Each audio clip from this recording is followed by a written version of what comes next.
right, everyone. Welcome to 2021. I want to welcome everyone here, and Andre Calvert. I'm here with Louis Hughes. How's everything going? Everything's going good. Gotta get used to mirror mode. Yeah, it's so 2020. We're trying to look past 2020, but there were actually some good things that happened in 2020 in gaming, and we're going to talk about most of those good things, some bad things in gaming. And so I want to get this thing started as quick as possible because we've got a lot to get to. But let me run down the agenda just to let everyone know what we're going to be talking about today. First we're going to talk about game honorable mention games, which are games that Louis and I selected and chose as our honorable mention games that we liked in 2020. Now, this doesn't necessarily mean that games not on this list we didn't like, or because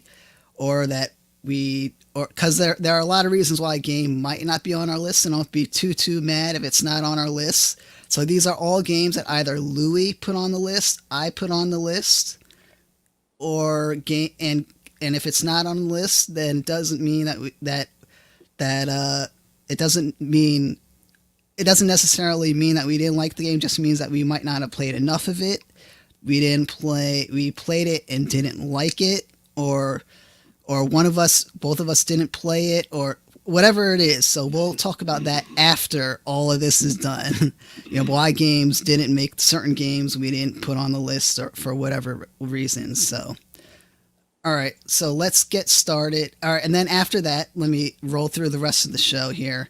So after we talk about favorite games, honorable mentions, then favorite games, we'll go down one by one, counting down to our favorite games, and then we will talk about our disappointing games, which might be interesting, I think, because I have no idea what his disappointing games are, and he might have a clue about what my disappointing games might be, but but we'll talk about disappointing games and games that didn't make our list, and then we will have a discussion about what what company goes into 2021 as the strongest, Sony, Microsoft, or Nintendo. And then we will talk about anticipated games, and then I will talk to you about upcoming video content that will be on this YouTube channel, and some will be live and some will be uploaded. So that's what we'll be going with, and you ready to get started? Yeah, let's do this. So I think we have about 15 games on the list. So these are honorable mention games, okay? So this means that they, just like a video game, they'll start off as an honorable mention, and then eventually, if one of us picks them as one of our top three favorites, just like a game, they'll level up to a top three favorite game. And so we're going to be going in alphabetical order here. So let's get started and go with the first game on the list. And we'll state which one of us put it on the list, and if either of us or both of us played it, we'll get into all of that stuff as we go through each game. So let's go to... All right, let's get to the honorable mentions. And the first game on the list is Animal Crossing New Horizons. And since I don't have a Switch, Louis, you put Animal Crossing New Horizons on the list. So why did you decide to name it as an honorable mention? Actually, it's kind of interesting because actually, spoiler alert, it's not in my honorables list. But Yeah. if I would have put this in my honorable list, it would be just strictly because this game has basically helped out. It basically helped out a lot of people because this game became a happy accident for Nintendo because when the game originally was supposed to come out in November, but then they pushed it back to March to fix the game up, and then we all know what happened in March. We were all basically confined to our houses, and with people having, aside from working from home, gotta do something to take your mind off what's going on in the real world. And then this game came out, and literally within a day of its release, it became an instant sensation to the point where people were using it for hanging out, creating weddings and birthday parties and graduations. Even like sports teams like the NBA and the NFL use this game as a way to keep in contact with people. So, like, this is basically a very happy accident for Nintendo because I felt had 2020 not go the way it did, I felt the game would have done okay. But because of the Right. situation that happened, it ended up the game or ended up selling like over 30 million copies. So the fact that this was Nintendo's best-selling game of 2020, that says a lot. Yep. So yeah, I didn't play Animal Crossing, but I've heard a lot of good things about it, and this was definitely the pandemic. It came out in the very beginning of the pandemic, and I know that like a lot, like you mentioned, that a lot of people played this during the pandemic to get their mind off of everything. So that's Animal Crossing New Horizons. Let's move on to the next one. So just to clarify, your top three favorites is on the list, right? Right. Right? It's somewhere on the list. All right. Correct. So all right. Just I'm looking forward to this. All right. So we don't know what this might be. So let's go to the next one. And this one is I'm quite surprised made it on our list, and we'll get into this right now. So this is Cyberpunk 2077. So this was not put on the list by me. It was put on the list by Louis. So why did you decide to put this on your list on the list? Well, basically because yeah, this will be a very interesting one because of the fact that I wasn't on the, I guess people would say, the hype train or the bandwagon. Like for me, it didn't really come until I believe it was E3 2019 when Keanu Reeves was on stage. That's when my Right. interest peaked a little bit. But then as I've read more and more about the game, I decided, oh, okay, I mean, this seems like it would be a pretty good game. And hey, it's made by the people that made the critically acclaimed Witcher 3. Well, Witcher 3 Game of the Year edition. So, Yeah. and because of that, this was the first game I was debating, should I get this on PC or should I get it on my Xbox? And for clarification, I have the base Xbox One, not the Xbox One X or the Xbox One S or the Series X. I had the VCR launch edition Xbox One. Right. So I was debating really hard. And then towards the end, I decided, okay, well, since they're known for mostly making PC games, I should get it on PC. And because of that, upon playing it on the PC, that I feel that this game kind of made me go, huh, if this game was pretty good on PC, what other PC games that I'm missing out on? So I feel that this game started to become a gateway to start to going back into PC gaming. Right. Yeah, this was a game that I had minimal, I wasn't as hyped as a lot of other people were, and it was a game that I ended up playing. I put about 56 hours in my playthrough. I don't know how much time you put in yours, but About 40. yeah, it was definitely an interesting game. It wasn't maybe we'll talk about this a little later, but it's definitely, I can definitely see why people like it. And I think if you have a PC, you are more likely to like it than someone that played it on a console. And playing it on a console might even be considered a stretch. So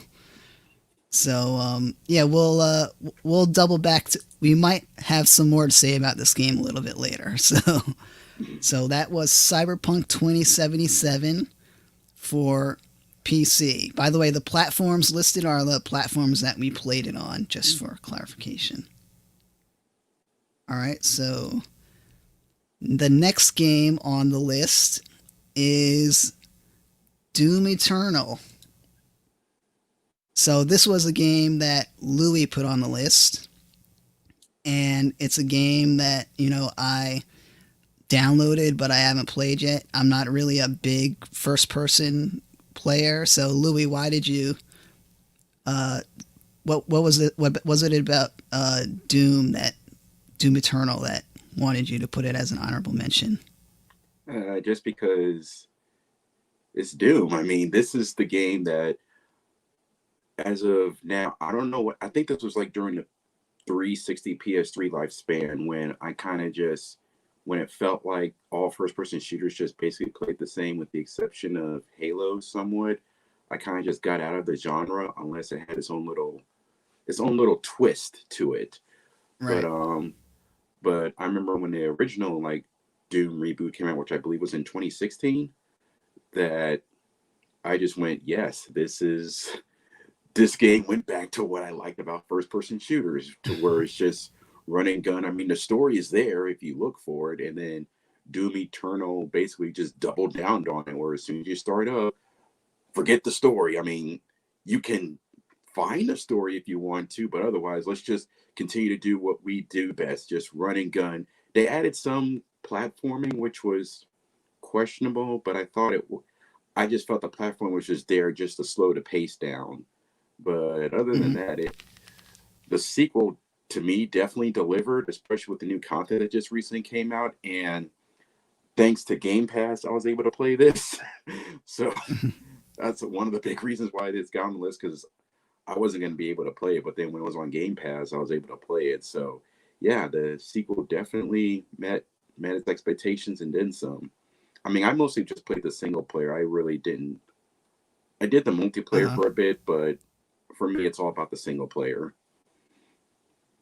Yeah, I'm definitely gonna try it out at some point, but it was, for some reason, the like Doom has never been like a high priority for me, but I understand why people like this one and the one that came out in 2016, because it definitely looks pretty cool and the soundtrack is pretty cool too. Oh yeah, definitely get you in the mood. Yeah. All right, let's move on to our next contestant on our honorable mentions list. So it is Fall Guys Ultimate Knockout.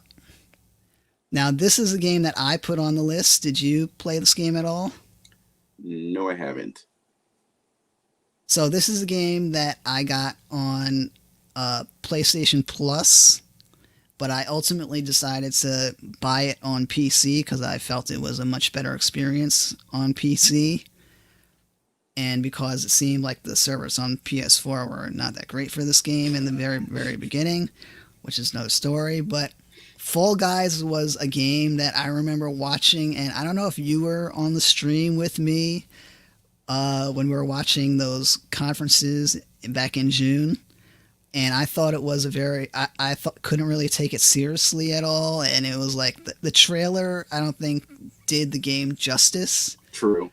But but for some reason this game like just got popular because it was like a party game, and you can just jump in and out of games, and I didn't spend too much time. Like, I only played season 1. It's already on season 3 right now, but and it's a game that I'll probably jump into more as the year goes on, because they're going to keep adding more and more content. But it's just like the customization of your character appearance is pretty interesting with this game. But there's a certain attraction to just like simplicity in this game.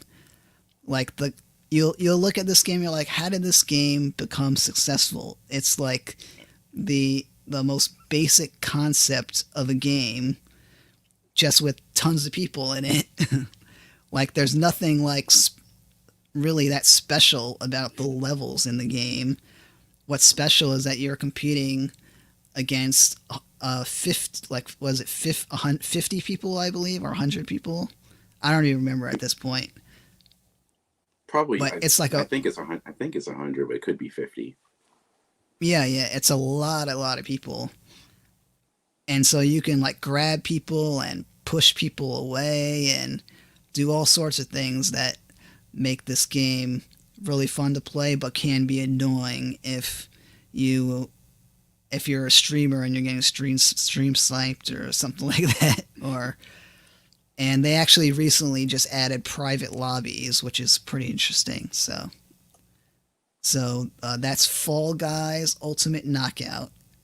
And so the next game on the list is a game that I don't know if you played or not. It's Final Fantasy VII Remake. So Oh yeah, I added this to my list. Was this going to be on your list too? yep. All right, so let me start with this. I have not finished the game yet, but I really enjoyed every bit of what I've played so far. And right before I played this game, I played Final Fantasy VII up until where this game is supposed to end. And so that really prepared me for this game in a bit because I went into this game knowing the plot and being able to just on a most basic level compare the plot, how it was, compare how the original was to the adaptation, fresh in my mind. And there were certain things that I liked, certain things that I didn't like, just based on what I played. And I'm not like since I only played Final Fantasy VII for the first time recently, which is shocking in itself. it's it there were things that this game did that were great, and things that I can understand why people might not like this game. So why would you put this game on your list? Basically, for me, it's just the fact that you had a game that was announced.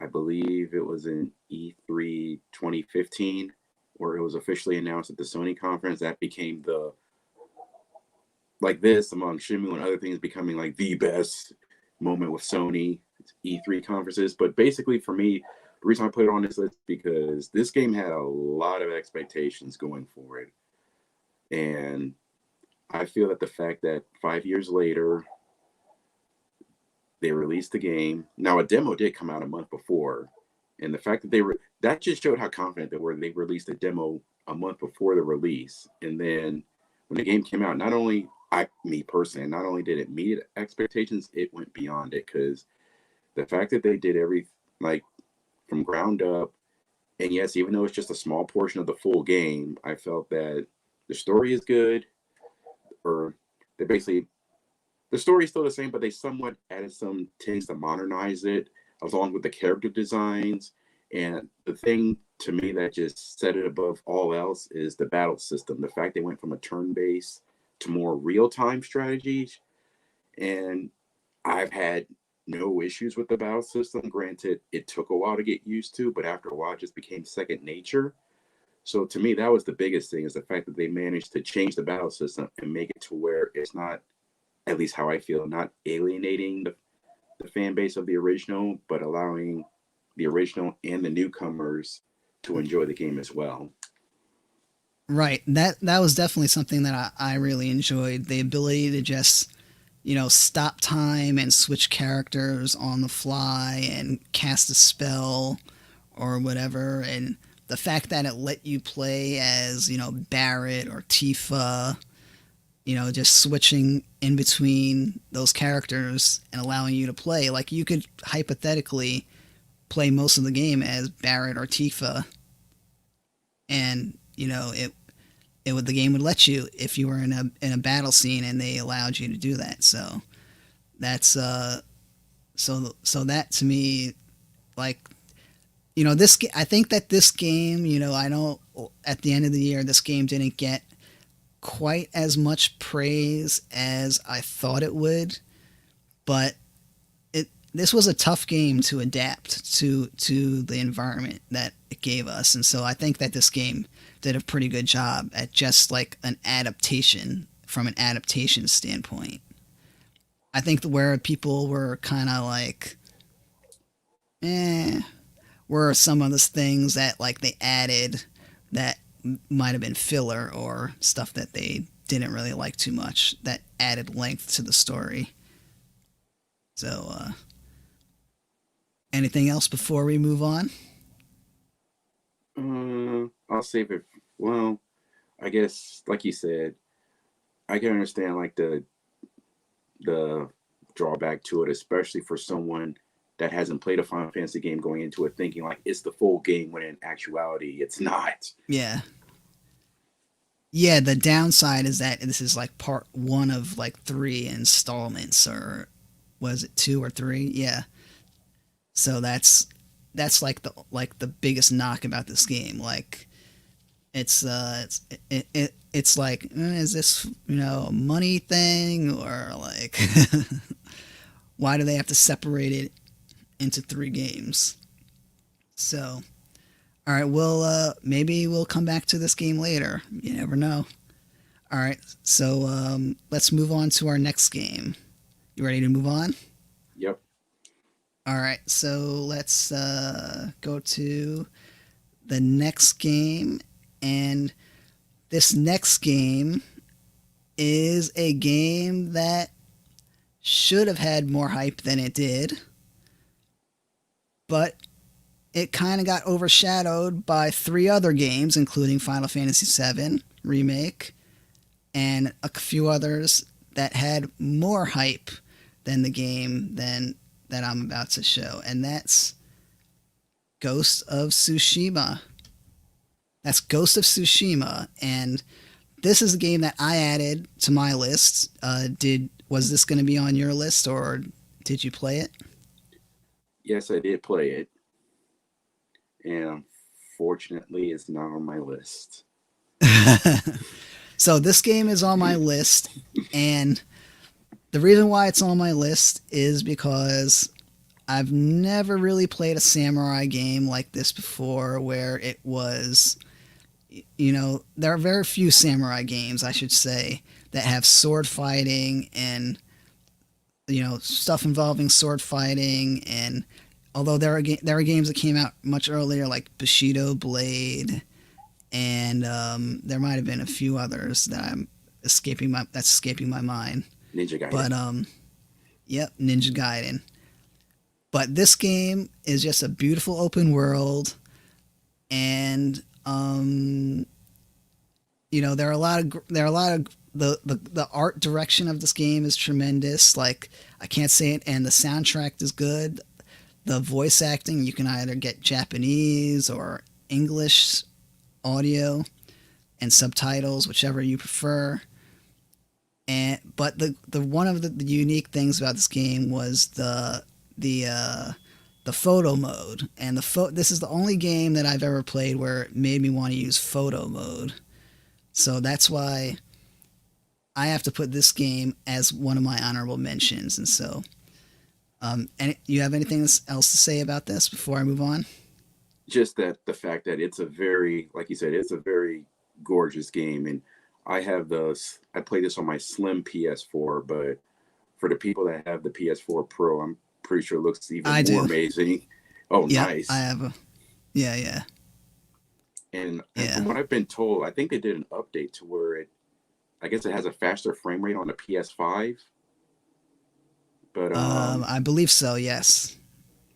But yeah, I just felt like this game, even though we now learned that there were some PS5 games coming to PS4 like Miles Morales and stuff, but I felt this game should have been the perfect swan song for the PS4, just to show that even though the system is now outdated, it can still produce very visually stunning games. Yep, pretty much. Yeah, definitely a visually stunning game. And they also added a multiplayer update, but I haven't tried that yet. So, that's Ghost of Tsushima for PlayStation 4. So let's move on to our next game. All right. And the next game is a game that I didn't play until near the end of the year, and I beat for the first time very recently, but and that game is Hades. And Hades by Supergiant Games is a tremendous game, and it's what's unique about this roguelite experience is that has Greek mythology mixed in and has voice acting and good artwork. And it's just there's a lot of there's and the soundtrack is good. If you played Bastion, Transistor, I didn't play Pyre, but it's it plays it if you've played a Supergiant game, it plays exactly like very similarly to the other two, to Bastion and Transistor. So, did you play Hades, and would this have been on your list? Unfortunately, I haven't played it, but I have heard a lot of good things about it. And just, oh yeah, it is January. Because I believe not too long after the Game Awards, they added this on Game Pass. So I now have no reason not to play this since it's available. It's on Game Pass for Xbox. Yes, I have to double check, but I did see it on Game Pass. I think it was either Yeah, on. I didn't see it on the PC one because Okay. otherwise I'm sure I would have noticed. Okay, so yeah, it's But yeah, on that's Game if Pass for that's on Game Xbox. Pass, you should definitely try it at least for a little bit. All right, so that's Hades, and let's move on to our next game. And the next game is what is it going to be? It's Monster Train. Now, is this a game that you played? Because I put this on my list. No, I haven't, but the title intrigues me. So they actually recently just added this to Game Pass on a PC. I don't know if it's on the console Game Pass. But this is very similar to Slay the Spire.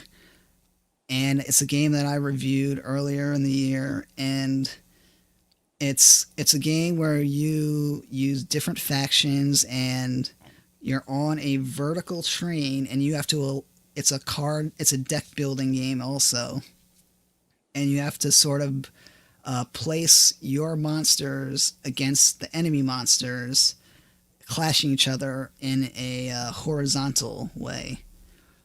And so it's a very strategical game, and you have to manage the rows of your what not the rows what was I going to say, the levels of your train to prevent them from reaching the top of the train, which is a what's the word, what is that, like a pyre or something? There's like a pyre that you have to protect the monsters from getting to, and it has a really interesting game flow and different factions that you can do various different combinations to form strategies, and they play differently. And similar to Hades, you can keep playing and make the game more difficult like other roguelite games. And this was a game that I actually had very low expectations for, but it exceeded my expectations tremendously. And I found myself just extremely addicted to this game in a way that I just did not expect to be when I played this game. So yeah, this is Monster Train. So I definitely recommend you try Monster Train because it's not there's a lot of it's definitely a unique concept to the roguelite format. Okay. All right, so now let's move on to the next one, which is a sequel to a game that was very popular when it came out, and that is Ori and the Will of the Wisps. So, is this a game? Did you play this game, and would this have been on your list? This would have easily been on my list.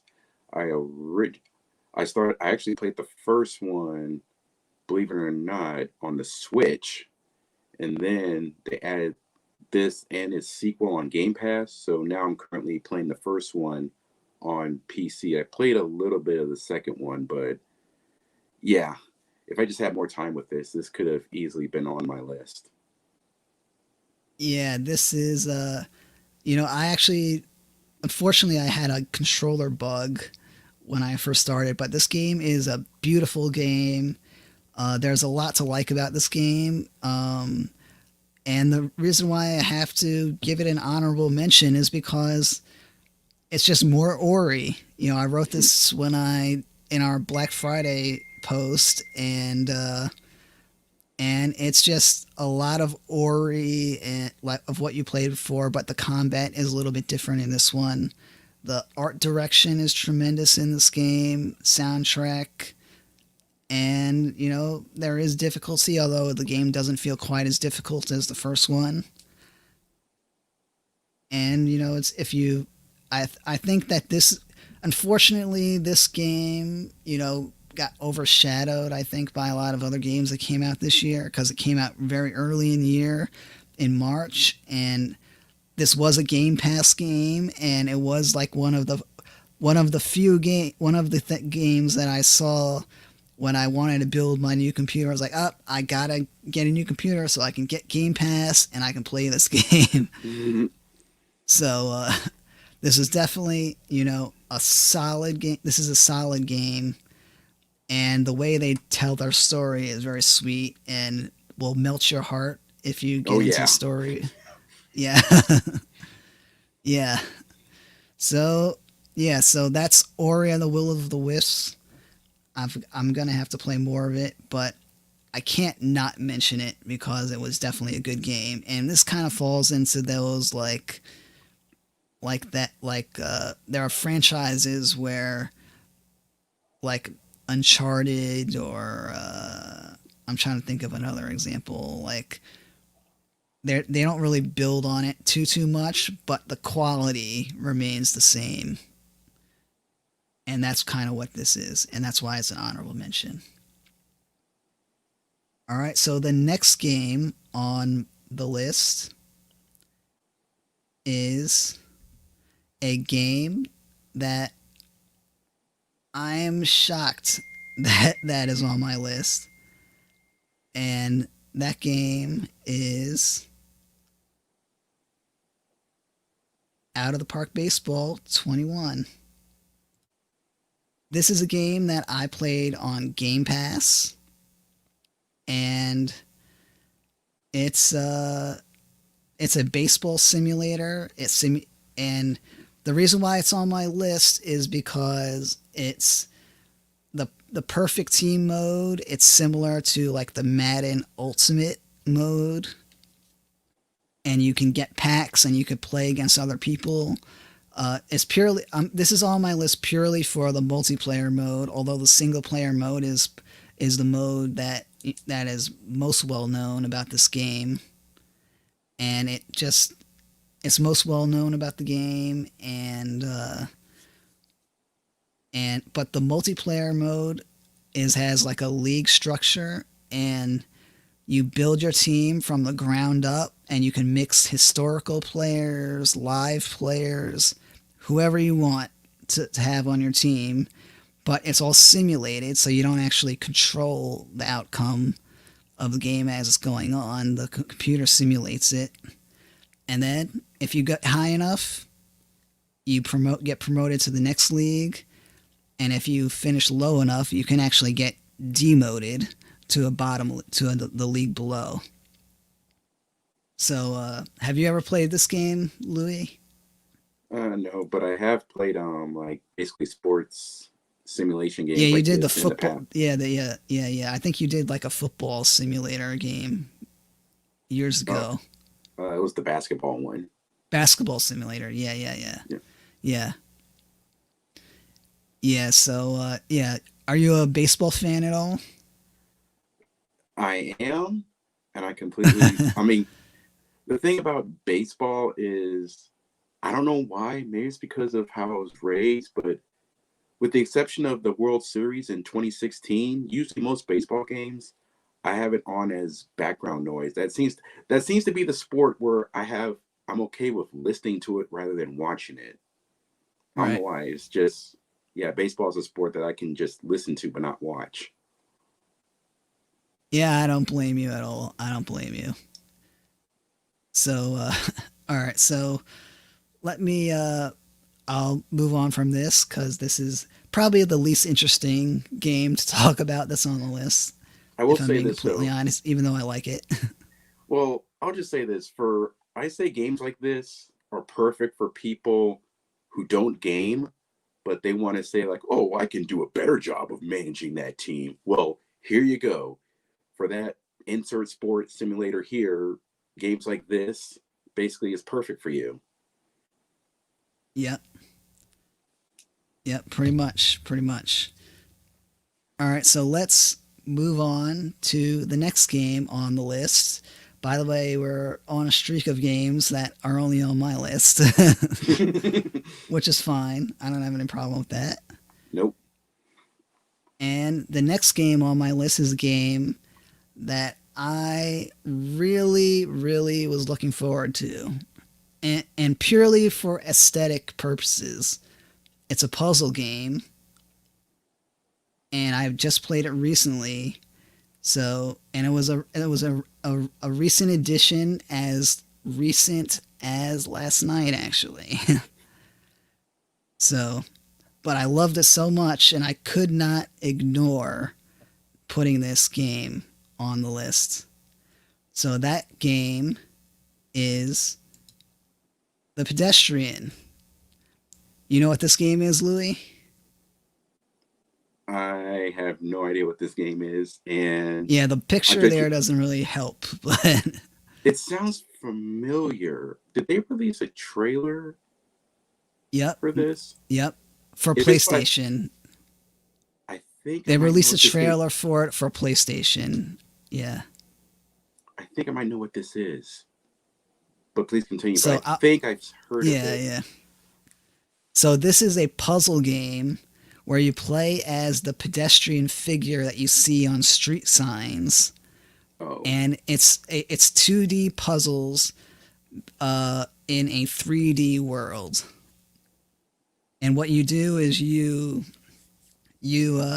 shuffle around pieces of the puzzle like a of what would appear to be like a street sign, but you can move them around, and what you have to do is connect them, is shuffle them around, then connect them, and then move your pedestrian guy into the next puzzle, into the next puzzle piece to the exit. And so the beginning puzzles are a lot simple, but as you get on, you have to get keys and like connect things, and there are certain puzzle elements that are very, very interesting.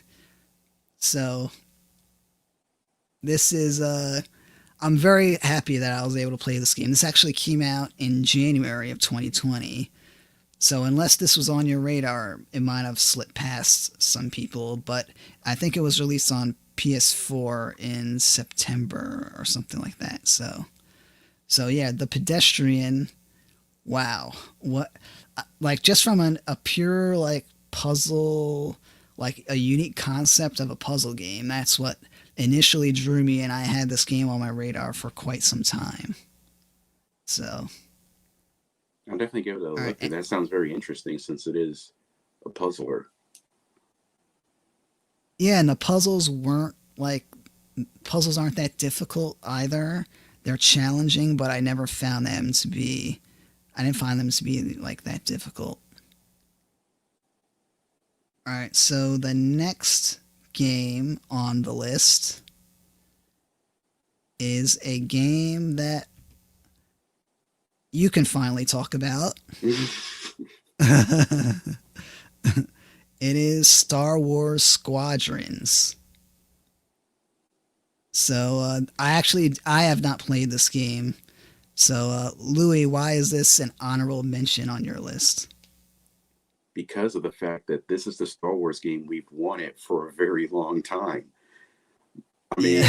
at least for me.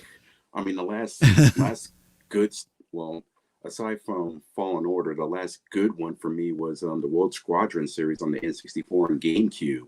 So that tells you how patiently I've been waiting for a Star Wars game like this. Yeah, this is a. I would say I was very interested in the trailers of this game when they showed like the space combat, and I for some reason like I'm not quite like I what so you played it on Xbox One. Was this game like easy to play? Like were there technical issues or things that you had to like look past to enjoy it? Cuz I was surprised how little this praise this game got. Yeah, that surprised me too. But like you said, it could be another one of those situations where I mean, like I said, once again, I'm playing this on a base Xbox One, and I really didn't have any issues with my play time with the game. But I guess for most people, this is just me spitballing here, but maybe it's because of the fact that the game is first person. Because usually, like with the Rogue Squadron games, you could play in first person, but most people played in third person. So I don't know, that could be a reason, or maybe it's because it has that EA logo and people assume, oh no, I'm staying away from that with a 10-foot pole. But I Right. feel that after the storm known as Battlefront 2, I feel that EA is starting to lean off on it because, like I said, I thought Fallen Order was a good game, although I did have some hiccups playing it on my Xbox One. And I mean, I look past those hiccups. It was still a good game. So far they're two for two with Star Right. Wars. Yeah, this is a one thing that I saw, like I saw some comments about how like that maybe a lot of people aren't interested as much in like the space combat aspect of Star Wars. Like it might just purely be about that and not like the game itself. Like that's like one of the only things that I could think of, you But I know. mean, it's like I said, it's a really good game, and just like I said, it does surprise me that it didn't get as much attention as it did, but I feel it's because of the logo. I guess that's why people just assume, oh, it's an EA game, Star Wars. Never mind. Right. I'm not gonna pick this up. Right. All right. So that's Star Wars Squadrons, and it's on many platforms. And I think I'll probably play this at some point because it'll probably be on EA Play at some point. It should be noted that the PS4 version supports VR, so they do say that's the platform to go to, especially if you have that VR, the PlayStation VR. Right. All right. So yeah, I think this game might be better on VR. I actually don't have VR yet, so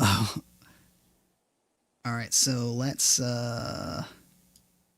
move on to the next one. The next game is a game that I had no idea was even coming out until it did.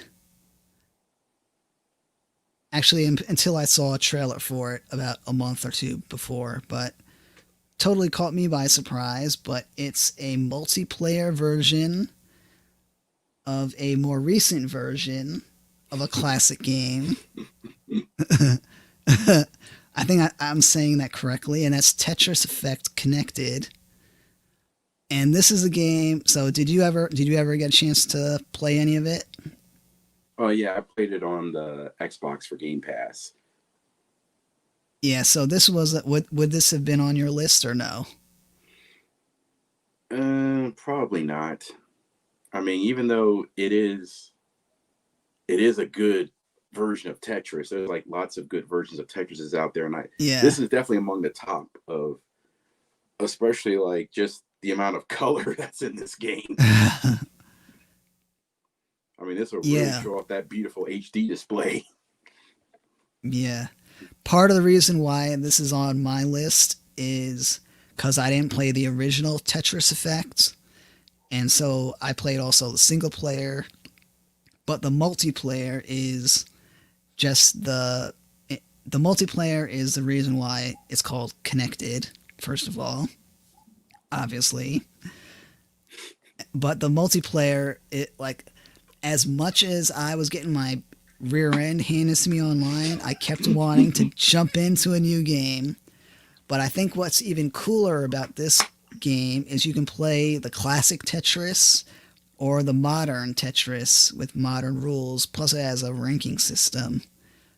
And so just when you think like, oh, you have everything under control and you know how to play Tetris, some dude that you just go online crushes you and humbles you. It's like, oh, well, I guess I wasn't as good at Tetris as I thought. So, and also, what this game also did was show me the differences between, it never, like, I never really thought about modern Tetris versus classic Tetris, but you can play modern Tetris multiplayer or classic Tetris multiplayer, and there's definitely differences. In the classic multiplayer, in the classic version, you can't hold pieces, which is significant.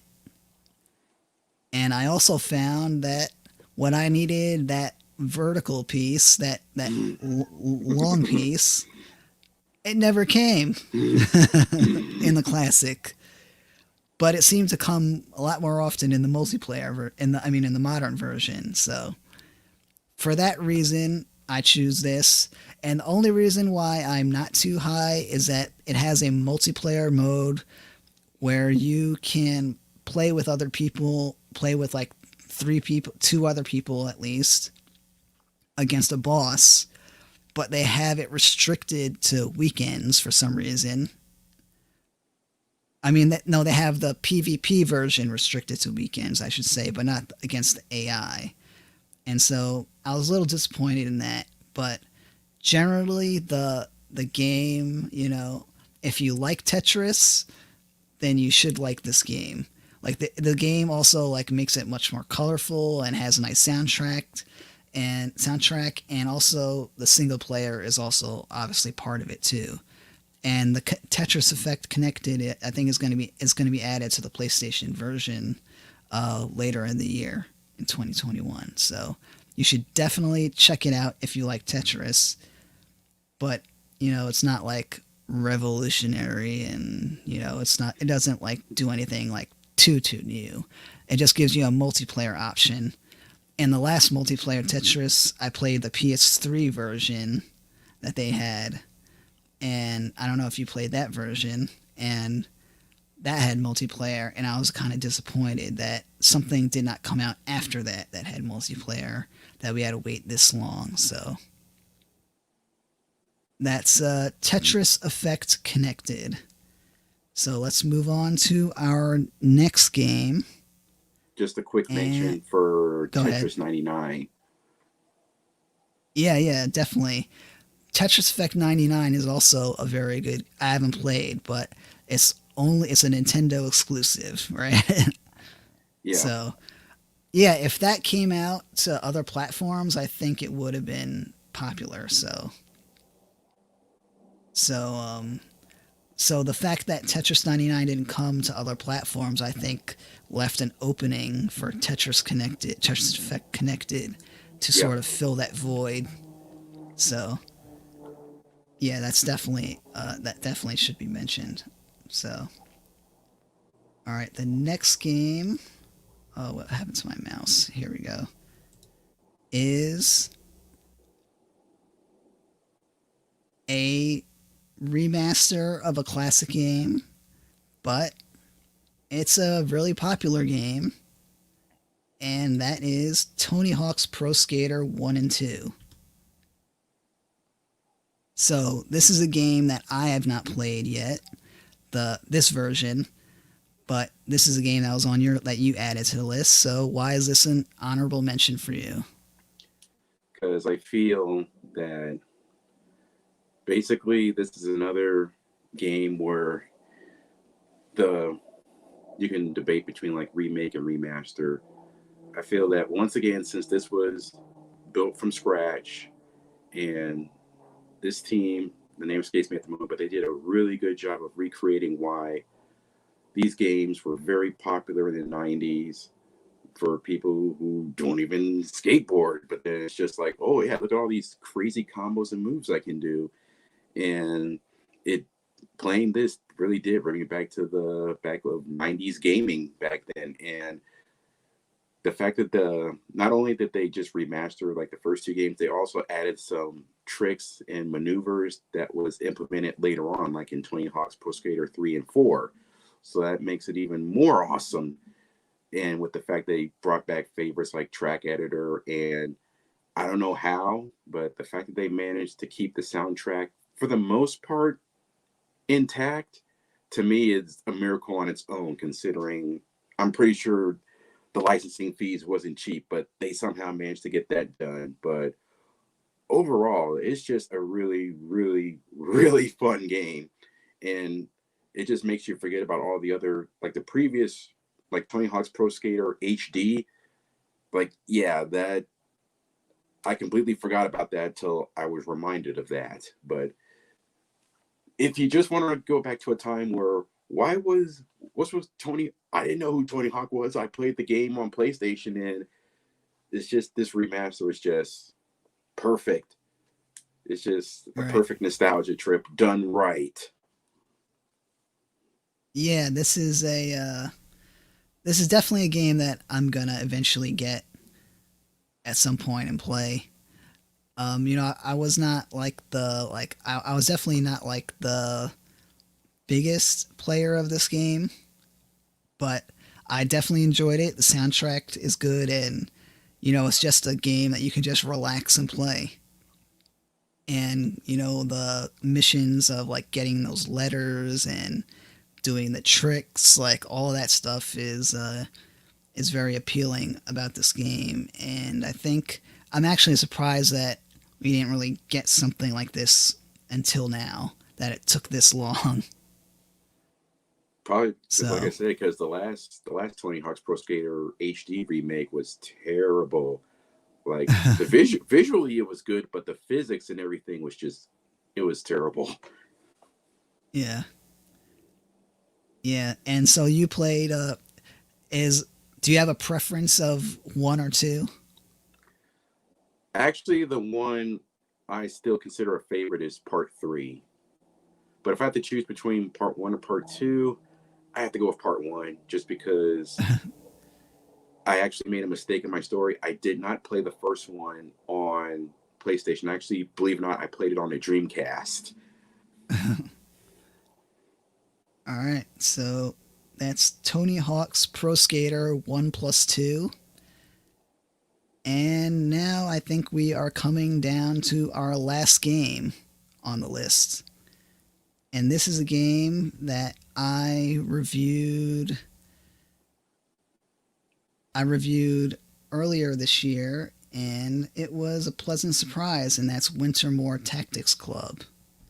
So this is a tactics game, and for some reason this year a lot of tactics games came out, but this one was unique in how it told the story, how it was a story of high school kids in a tactics club competing against other clubs. And so like the equestrians would have like cavalry pieces, and like what other like other various clubs had pieces pertaining to what their subject is. But since this was a tactics, the Wintermore Tactics Club was sort of based as a Dungeons and Dragons club. So there was a lot of very nice soundtrack stuff and storytelling and artwork of just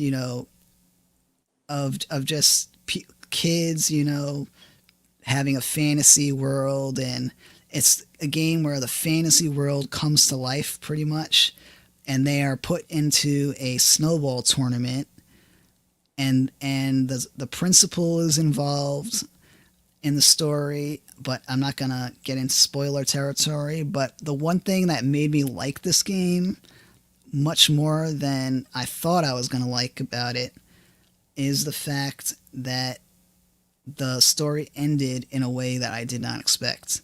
There were a lot of things that happened in the story that I just I was kind of, I was very worried at points in the story that it was going to end a certain way that was like cliche and predictable, and but it ended in a way that kind of surprised me and was kind of refreshing from a storytelling perspective. And also, I'm not really a point and click player at all. And in this game, you have to go to different classrooms and talk to people. And there are some side quests in this game where that involves you talking to people. And just this is like,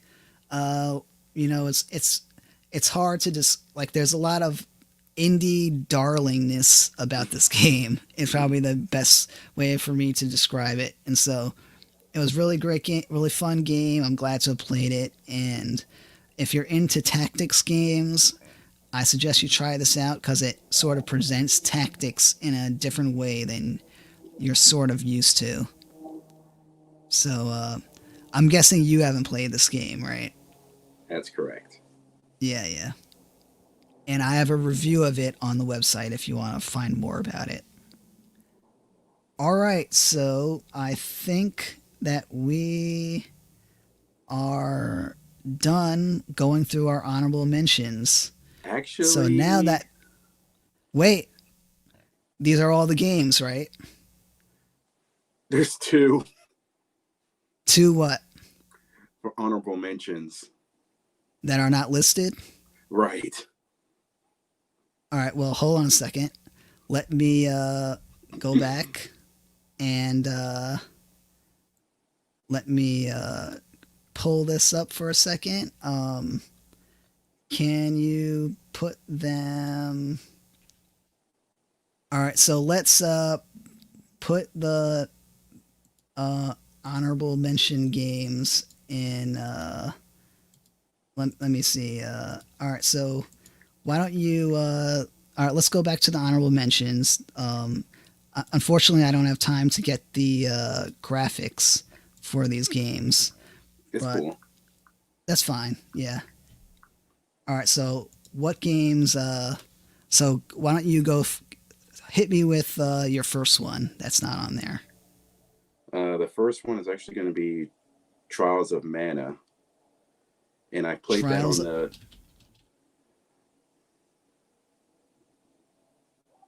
of Mana Yeah. On what and platform? uh, Switch and PS4 Okay. So why is this an honorable mention?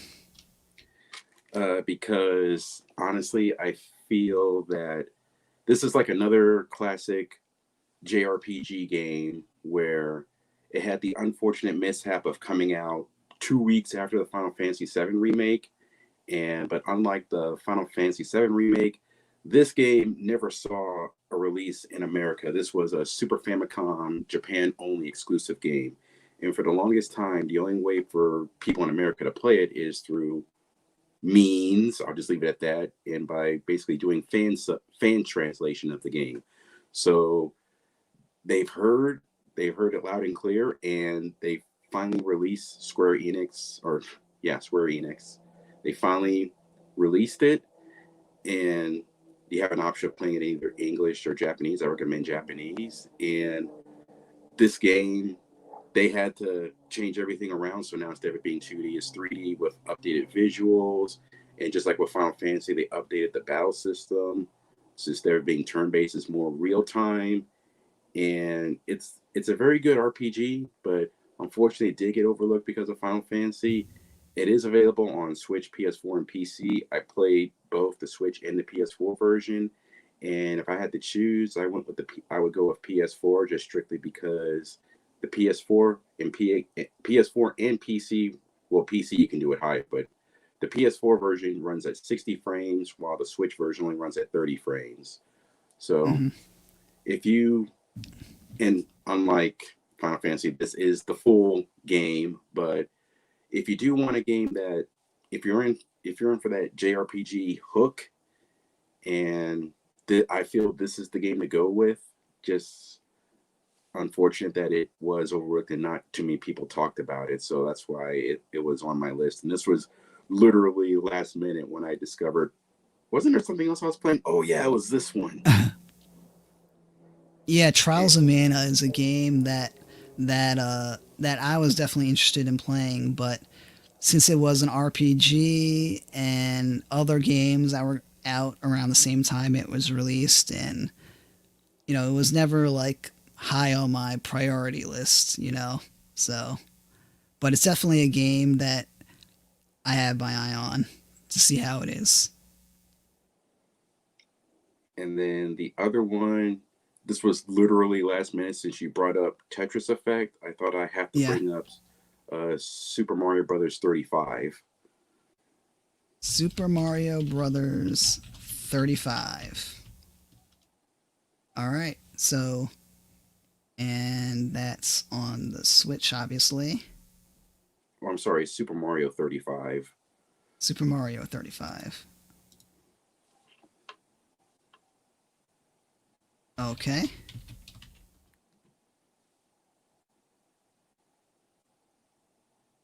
There you go. So, why is Super Mario 35 an honorable mention?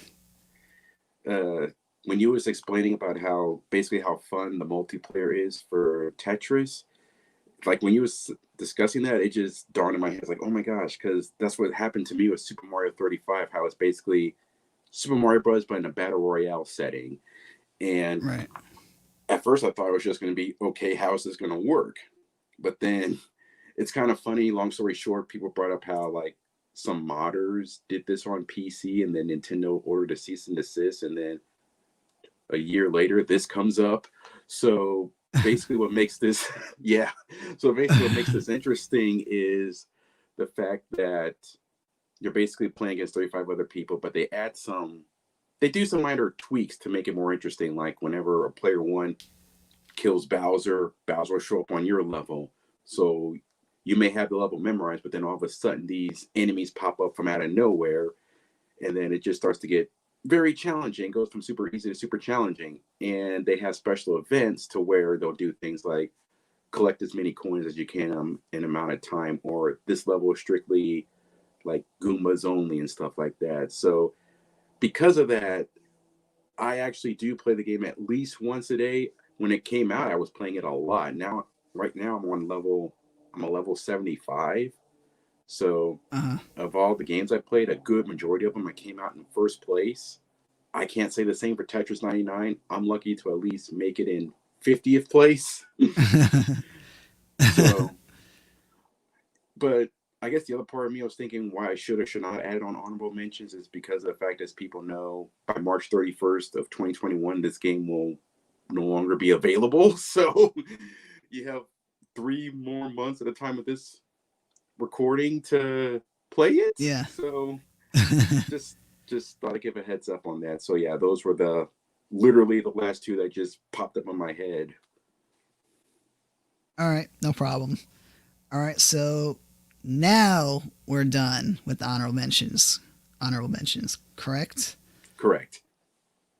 All right, so now let's shift gears to our favorite games of 2020. And so let's dim the lights and go one by one. We're going to start by going by the third favorite game, and then two and one. We're going to alternate. So I guess I'll let you choose. Would you like to go first or second for the third, for the reveals? Uh, I'll go. Oh, so we'll do my top three and then your No, top you do three. your no. You give your third favorite, and then I'll give my Okay. third favorite, and All then right. you give your second, and then I'll give my. All right, you want to do it like that? Sure thing. All right, so let's head back in, and now we will talk about the top 3 favorite games. So, Louis Hughes, you are up. What is your third favorite game of 2020? My third favorite game of 2020 will have to go to Final Fantasy VII Remake. Wow. So, Final Fantasy VII Remake. All right, so what? So, interesting choice. I wasn't expecting this, I have to say.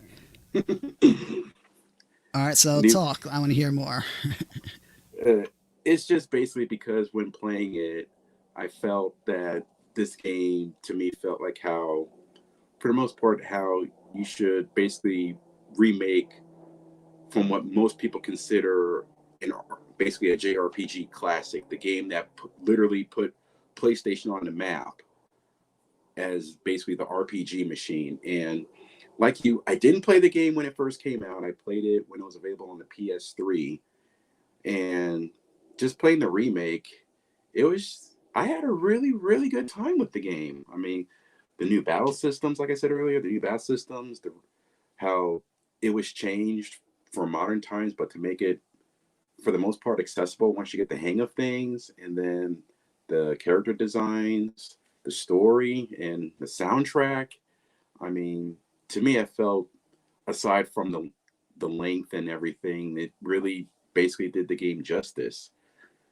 I just, like I said, like you said, the only nitpick is why didn't they put the entire game on here? But then a part of me is saying, well, seeing as how they overhauled everything from the ground up, I guess if they released the full version, we probably wouldn't get this game till like what, 2025 or 2026?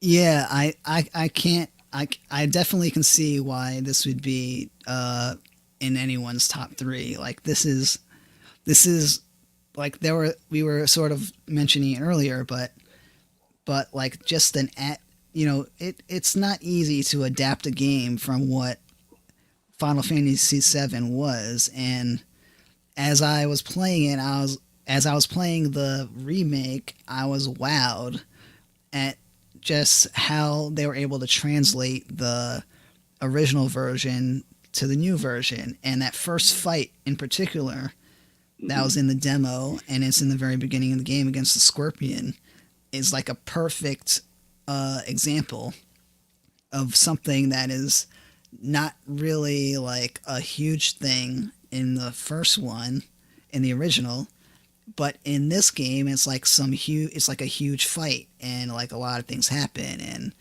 like and so that battle alone is like an example of how good of an adaptation this game is.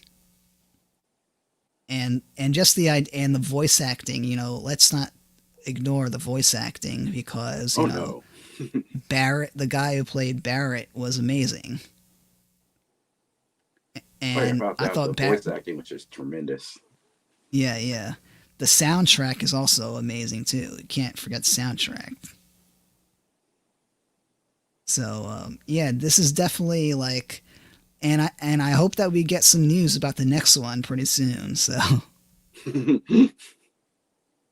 yeah, I'm definitely gonna finish this one up. And you know, unfortunately, if I finished it up earlier, one of the things about this year is that there were so many games that were long games that sort of overlapped games that I wanted to play when they came out a little bit more. So definitely, I can perfectly see this game, why someone would like this game.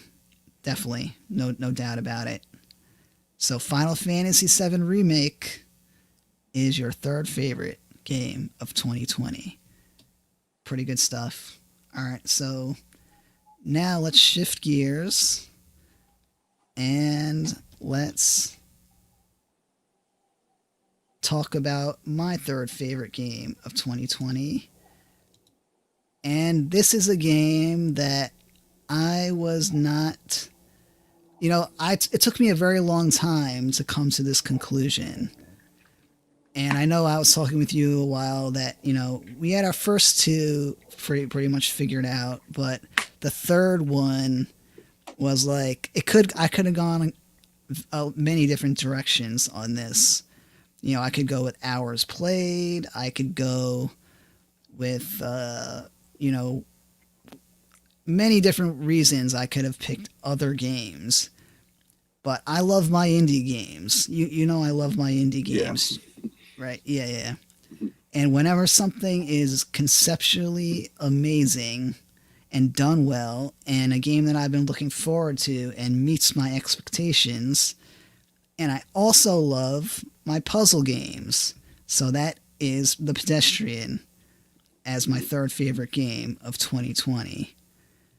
And so this game is my third favorite game because it's there I was skeptical in the very beginning of the game because the puzzles were a little easy, but as the game advanced and the world was, the 2D world was mixed in the 3D world, it was really, really amazing how they mixed 2D and 3D. It also has a good soundtrack with it, and the way they do it is like you move the pieces in the puzzle, and when you're moving to the next level, like the screen just shifts, like there's no loading screens at all. It's literally just moving from side to side or a direction. And they also use like that not just connecting pieces and moving, but the use of shadows and the use of you know like just all of the 3D elements, and there are also puzzle elements too of environments that you have to use to solve puzzles. It's just one of those games that stands out, and you can't not see how this stands out if you watch the trailer for this game, and that's what drew me to it. And it met my expectations, and it exceeded my expectations in certain ways because I didn't expect the game to be as at the puzzles to be as interesting as they were in connect also just the choice of using that like pedestrian character was very interesting. and you don't really like, in some ways, like, it kind of looks like that Game and Watch, what's that character's called, you should know this. What, Game and Watch? That's his actual Yeah, name. yeah, yeah, like the main character in that, where like you walk around, but it doesn't look exactly the same. That's what kind of reminded me of a little bit, but the game, like just how the 2D world interacts with the 3D world, and the you know the puzzle interactions made this my third favorite game. The reason why it's not higher on my list is it's not Portal. The story, there's no like amazing voice acting or storytelling or anything like that. The storytelling isn't there like in other games. So if there was a story attached to it, that was great. It would have been higher, but it's not. It's just a really solid puzzle game. So that's my third favorite game of the year, 2020. So let's move on now to the Louis Hughes second favorite game of 2020. All right, so I'm very curious to see what this one is. Oh, you thought my third favorite was something. I will. This is going to be interesting because I had Oh, a I already know where you I think I know where you're going with this already. yeah. I can So already basically, hear the trepidation. yeah, I was debating for a long time because I was actually having a hard time because I knew Final Fantasy would be my third favorite, but I had a hard time deciding one and two. It's like, what are my top two favorites? And then after careful consideration, it came down to this. So, my second favorite game of 2020, and this is going to be Yeah. very interesting, is Cyberpunk 2077. Whoa. Yeah, I know. Yeah. Yeah. All right, so Cyberpunk 2077. This one's interesting, definitely. Yeah. Now, like I said, I'm pretty sure, like everyone said, if I had went with scenario B, where I bought this for my Xbox One and played it on my base Xbox One, I don't think this would have even been on my list. In fact, it probably would have been on the other list. But the fact that I decided to go with the PC version, I had a good experience with it. Yes, as I've gotten further into the game, yes, I have noticed like the most of my bugs and hiccups came from like missions not starting or ending properly for me. I haven't noticed like, the bugs you see online that became memes. I haven't encountered those, but it's because of this game, the atmosphere, the story, to where like out of I can honestly say out of all the games I played this year, this is the game where it has basically attached me like for PC gaming where like I because of this, like I said, there are other games on PC I'm playing now to where it's like, oh, I mean, I'm now using Game Pass instead of I used to do Game Pass on Xbox. Now I'm doing Game Pass mostly on my PC now. So I would feel that because of this game and my experience with this game is the reason why I'm getting more and more into PC gaming. So that's why when thinking about it, that's why this became number 2 on my list, just because of that. Right. Yeah, this so I can definitely, I'm of one of two minds. I can definitely see why this is a lot of people, why some people can like this game and other people can't. And I will grant Keanu Reeves was great in this game. He was very good, even though there were like some aspects of his Right. part that I was like a little, I don't know, could have been better. But the voice acting in this game is very good. That can't be denied. Right.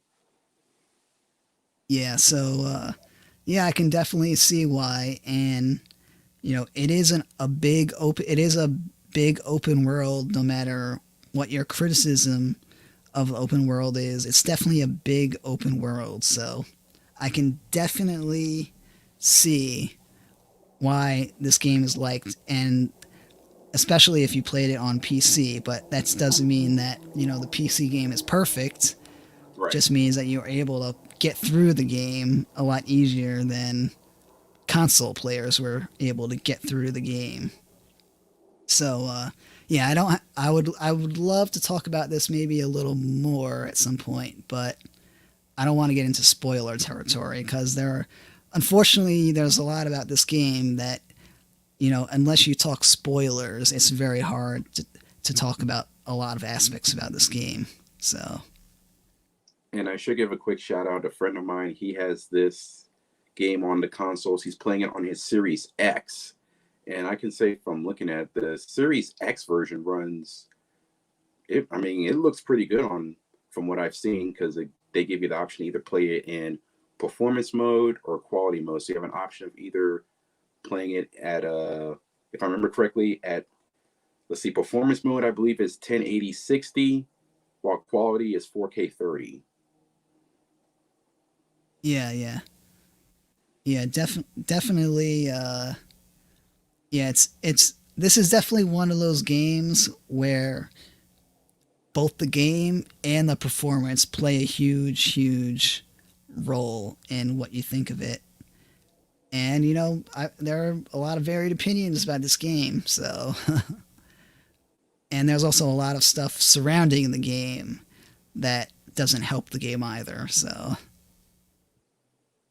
as far as like developers are concerned. Right. Yeah. So, But yeah, this is an interesting pick for sure. I was not expecting this. So, Cyberpunk. All right, Cyberpunk, Louis Hughes' second favorite game of 2020. I really didn't expect that. All right, so now let's move on to my second favorite game of 2020. Now, do you have an idea of what my second favorite game is? I think I might know what your first is. Not so sure about the second. All right, well, my second favorite game, and this was really deciding between my favorite and second favorite was really, really difficult. But ultimately, it came down to genre and what game advanced the genre a little bit more, that edged it out, that edged this game out from being my top favorite game. Doesn't take anything away from this game. It's still an amazing game. But my second favorite game of 2020 is, wait, where is it? I've got that queued up somewhere. It's Ghost of Tsushima. Oh, I thought that was going to be your first. Yeah, so no, this was really, really close between this and my first selection. So the reason why this is my second favorite game and not my first is it does open world very, very well, but I didn't feel like it really advanced open world in any way. Like the open world element, the open world aspect of the game was largely the same. But what was in open world that made the game great. The fact that it's a samurai game, amazing. Made me use picture mode, stopped me in my tracks and makes me use picture mode many times. And that game just, like, it's also the voice acting is pretty good. I will say the story I'm not too crazy about. The story is a little on the more basic side, like somewhat predictable in some areas. But the combat is fun. I love switching stances and taking down, shield guys, spear guys, and then there's also a customization element to the game where you can choose your armor. For me, I stay with the samurai armor. I don't switch out of the samurai armor, but you can switch to like Ronin armor, which is like a straw hat, and it's just like a robe pretty much, not as armor, not much armor there, and it makes you more vulnerable. And it also allows you to play however you want to play. You can play as play more stealth, a little more like a stealth character, or just play straight up combat. I always play straight up combat because I don't like stealth. I will say that, another thing that kind of took a little bit off about the game is that the game sort of like the way the game is promoted. All right, you can choose to play as a ghost, which is the stealth, or as like a samurai, a straight up samurai going face to face. And the game actually sort of like, I don't know, there are aspects of the story that sort of penalize you if you play a more stealthy way, which I thought was a little strange. But other than that, it's a tremendous game. And, you'll find yourself lost in the world, which is something like doing quests, following like paths off of the main quest that you're trying to go to, and just solving puzzles. You can do haikus. You can. They have this bamboo mini game to increase your resolve, where you have to like press buttons quickly and then you slash through the bamboo. So that's kind of interesting. And And then you also you can bathe in like a hot bath naked for some reason.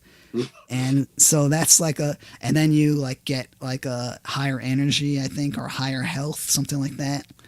But there are just so many aspects of the game that can drag your attention away, that's what makes this game great. You know, I would say the story itself is on more of the weaker side than everything else about the game.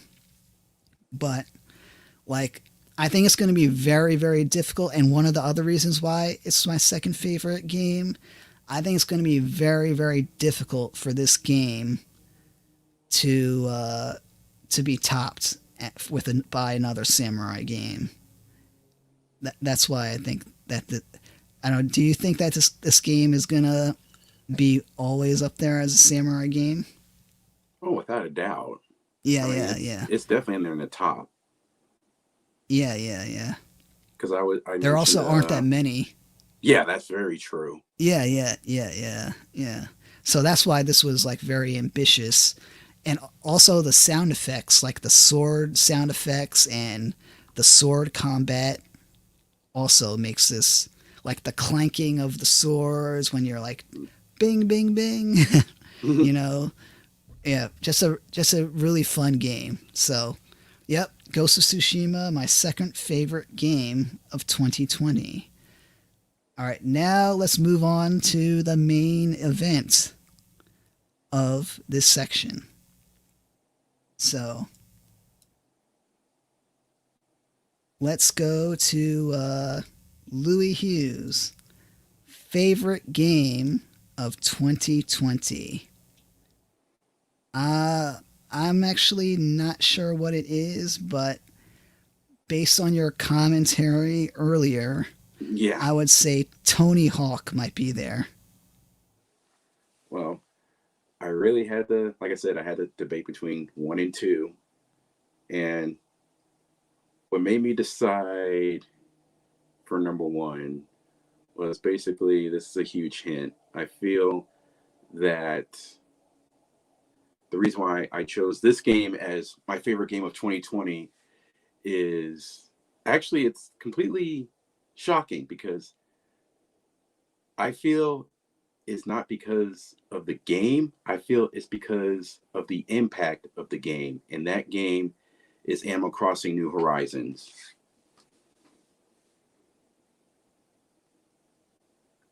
Animal Crossing New Horizons. You know, I didn't expect this to be your favorite game, but this, all right, wow, you know, because were you trying to throw me off earlier Yes, when I when realized what when I realized what I said, it's like, oh crap. Let me steer this into another direction.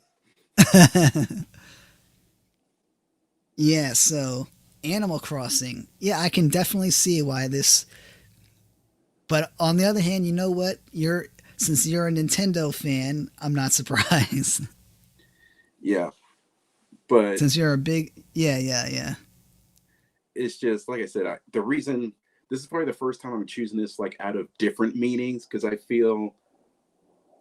personally feel this is my favorite game of 2020 just because the impact this game had when it was released.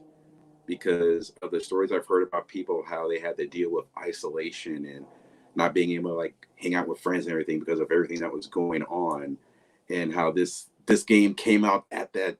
Like I said, once again, this was Nintendo's happy accident for them to just help people deal with that feeling of loneliness. So Right. I too have enjoyed the game. I like all, like in my review, I talked about all the new features they added, but overall, it's just I just chose this as my favorite game just because of the positive impact it had. And thankfully, this was another time when one of the few times where the mainstream media actually had something good to say about video games. So this is why I chose this as my favorite game of 2020. Right. Yeah, I am you know, I can definitely see that. And for that reason, I think is why it's a lot of people's favorite game of 2020. So do you think that this game is going to be played Like, what was it about this game that was sort of built upon the previous versions? Uh, That's so much better. Basically, now it's just the fact they modernized it by giving you a smartphone. And with this, the Nook phone, basically what it does is it has like little achievement systems to where you can do certain things where you get Nook miles and you can redeem those Right. Nook miles into items or accessories. And of course, because of Breath of the Wild, you got to have a crafting system. So with the crafting system, you can definitely create other things with it. And the thing that most newcomers don't know about Animal Crossing is it's based on everything in real time. So if the store closes at 10 o'clock, it closes at 10 o'clock.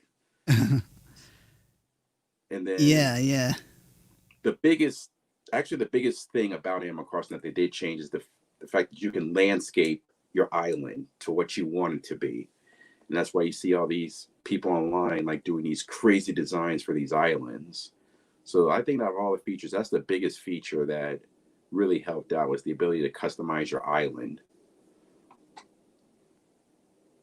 Yeah, this is a yeah, this is a I would say that, for the mobile experience and like the multiplayer experience, even though the multiplayer, it doesn't seem like the multiplayer aspects, correct me if I'm wrong, have changed that much, but the modernization of the game and the fact that, it's a on the go, it's for like a major console. I played the mobile version that came out. I was kind of disappointed, and I actually haven't played the 3DS either. So, but the 3DS version either. But yeah, Animal Crossing.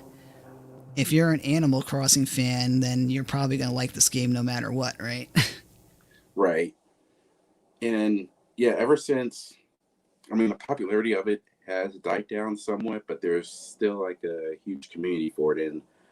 And I can honestly say this, if if what happened hasn't happened, I honestly don't know if this would have been in my top three. It might have been in my honorable mentions, to be honest with you.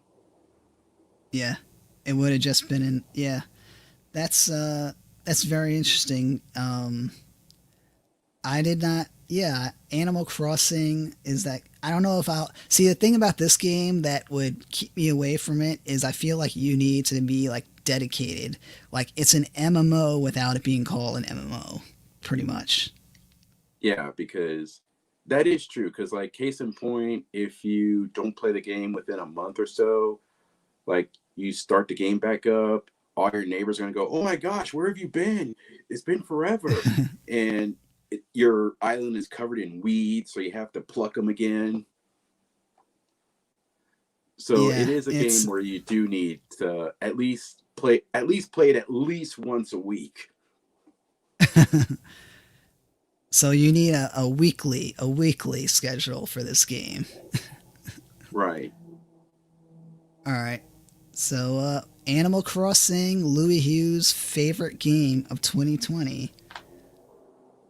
I'm surprised, but I shouldn't be surprised. But that's a very understandable choice for sure. So all right. So now let's move on to my favorite game of 2020. And do you have any guesses of what my favorite game is? I thought it was Ghost of Tsushima. Um, Hades? That is correct. Hades is my favorite game of 2020. So this was this was a game that I didn't play until it came out at 1.0, and I liked it so much that I decided to get the shirt right here. Ooh, nice. There is no escape. So it's a really fun, really nice shirt. So anyway, Hades. Let's talk about Hades. So it's a roguelike game. It's based in Greek mythology. The story has Greek mythological characters, and the roguelite genre is one of those genres that can feel very grindy, and when it's done badly, it feels grindy, and you just want to put the game down.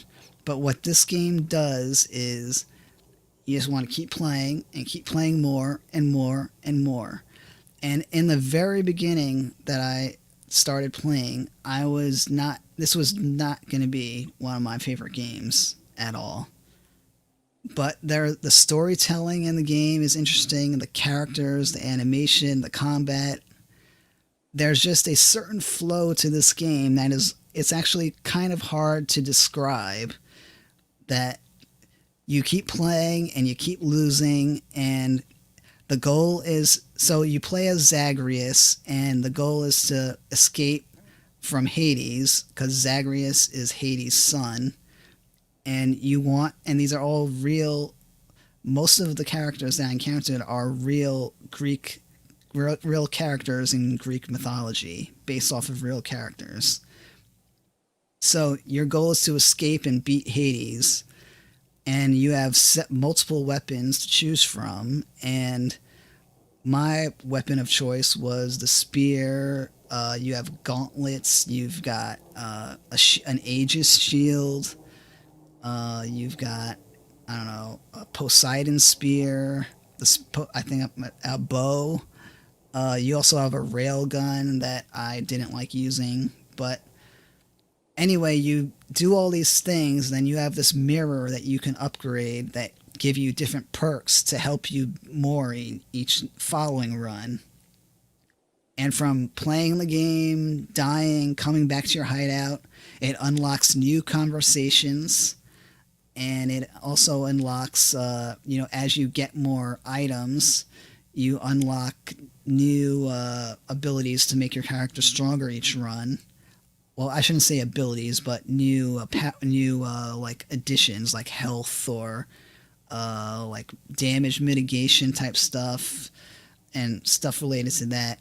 But the game, it's just a cyclical game. So if you don't like playing content over and over again, like if you like roguelike games, you're going to like this game. But the catch of it is like you keep playing and dying, but there's like this feeling of like you're always getting better, you're always learning the enemies, and it's also very like fulfilling when you get past an area because you have to make choices. And there is a lot of RNG, and you can have bad luck, and you get powers from the various gods like Zeus, Aphrodite, Ares, who else? I'm trying to Demeter is one, Poseidon, obviously. I'm trying to think of all these gods that but pretty much all the gods that you've probably heard of, they're there, and you get their powers, and you have to make decisions about whether to buff your regular attack, your special attack, or you have a cast that you can buff too. And through these decisions, your character gets better, and you have to make choices. So you can choose a room to, like, let's say, increase your health, or you can go a different path and fight a room to get a more powerful upgrade for your weapon. And through all these decisions, you'll get to a point where your character, it's very possible that your character is going to be different every run you play. But there are also these one of the other great things about this game is you get these things called keepsakes, and you have to give gifts to the gods, and then they give you a keepsake back that are like boons for your they're not called boons, they're just called keepsakes. Those are not called boons, but they're called keepsakes, and you can increase your health, you can increase chances for stuff, you can do damage mitigation, you can give yourself an extra revive in a run, whatever you want to do, but you get to switch all these things along your run, and it's like 4 or 5 levels of your run to beat Hades. But after you beat Hades, the game's not over. You have to keep playing. You can keep playing again because then you can add greater difficulty, add more upgrades to your weapon with resources you get each run. And for me, like I'm just near the beginning of the end game, so I still have to play more. I'm still going to play this game more to make my character stronger and make my weapons stronger, I should say, and just accumulate more resources and try with more debuffs and see how well I can do. And they're called heats. But the game also has interesting things, like it keeps track of every run you do, like a record of every run you do. So that's kind of cool. And so, wow, Supergiant Games did an amazing job with this game. Like if you played Bastion or Transistor, you'll notice that this game has a lot of elements of both of those games, and this game is sort of combines a lot of those elements of both of those two games and puts it in like one nice package. And the soundtrack is great, gameplay is great, voice acting is great, animation is great. It's just how everything comes together that makes this game as good as it is for a roguelite experience. So, last year my favorite game was another roguelike game. It was Children of Morta, and that game did storytelling in a very unique way and had combat a little bit differently than this. This one is another roguelike game, and it tells the story in a much more complex way, but a more interesting way, and does it in a way that is tremendous, and it'll make you want to keep playing over and over and over again. So, yep, that's Hades, and I played it on PC, and I'm probably going to play more of it whenever I can, so you should definitely check it out if you haven't played it. It's on Game Pass for Xbox. Yep. All right, so that does it for our favorite games discussion. But the show is not over, folks, and we got to talk about our disappointing games. And I think you'll know where I'm going with that one. Oh, I do. So let's transition back to let's go back here. All right, so let's talk about our disappointing games now, and other games that didn't make the list. So this is what I got here. So you want to go first about disappointing games, or you want me to go first? I'll go first. I have like 3 disappointing games. All right, So do I just go you don't like, have to be like too long on this section. So okay, so basically, so all 3 are like, but like previously. whichever. You can go all 3. Yeah. Okay, so my third most disappointing game is, this is going to be a shocker, but it's the Mario 3D All Stars collection.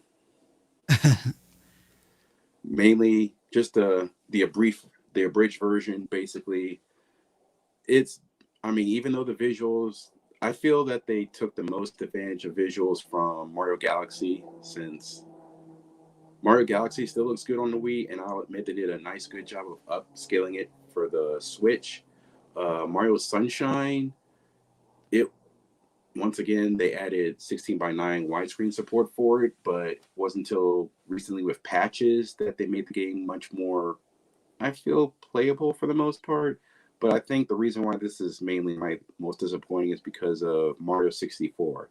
I felt that at least they were going to do basically a remake a la the Crash Bandicoot trilogy, but they Uh, decided to just stick with the N64 port and just upres the textures. So to me, I felt out of all the games, I felt Mario 64 was the one that was going to get like the full remake treatment, but it didn't. So that's why that was on that list. And number two is it's kind of funny because it's also on my favorites, but I Yeah, can like I said, it's why it's love and hated, but it has to go back to once again Cyberpunk yeah, 2077, just because of, as we yeah. stated, all the bugs and hiccups and how it's mostly getting more negative attention because of it. But I feel that by the end of the year, when they come out with the Game of the Year edition, it'll all be forgotten. And my number one most disappointing game is actually, what is it? Oh, WWE 2K Battlegrounds. Because I felt that game, I mean, the trailer for it looked like, okay, it's going back to its arcadey roots like WWE All Stars. But the only thing that killed it for me was the lack of moves, the lack of variety, and biggest of all, microtransactions. The fact that I can understand them using it to unlock legends like HBK or Hulk Hogan, but the fact that they have it to where I have to use it to unlock current rosters like Asuka and Seth Rollins, that that to me, that, yeah, as fun as it is, it's just the bad outweighed the good. Yeah.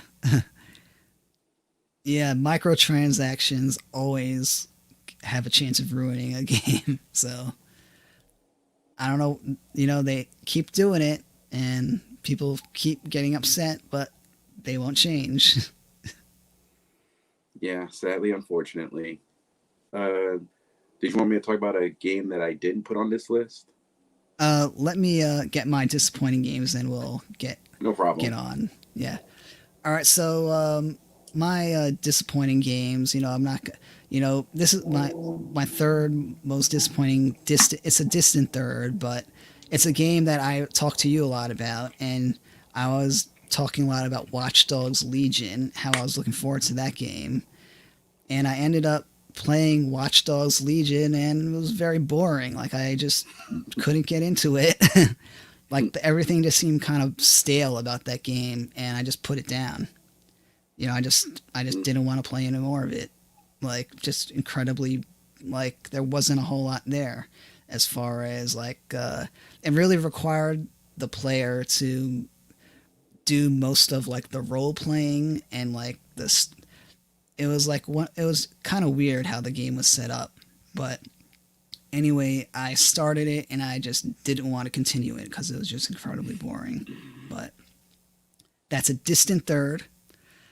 But my two disappointing games are, and I will tell you how I will make this distinction between which one is more disappointing than the other. It's between Last of Us 2 and Cyberpunk. Now, the reason how I make this distinction, first of all, hype. I'm going to be more disappointed by the one that I was more hyped for. Number two, the one that I know I'm not going to like in 2021, in 2022, in 2023, in 2024, and in 2025. And that's Last of Us Part 2. That game is not going to change at all. And I absolutely hate that is how I am making my distinction because games should release better. Games should release without bugs. But before I get into The Last of Us 2, let me talk about my second most disappointing, which is Cyberpunk. So even though I had low expectations for it, it was still disappointing from a quality perspective, just like a pure quality perspective. Like there were a lot of things that just didn't mesh well to me and seemed just thrown together. The side quests, although a lot of them were fun, it was like side quest vomit, pretty much. Like it's like, side quest, here you go.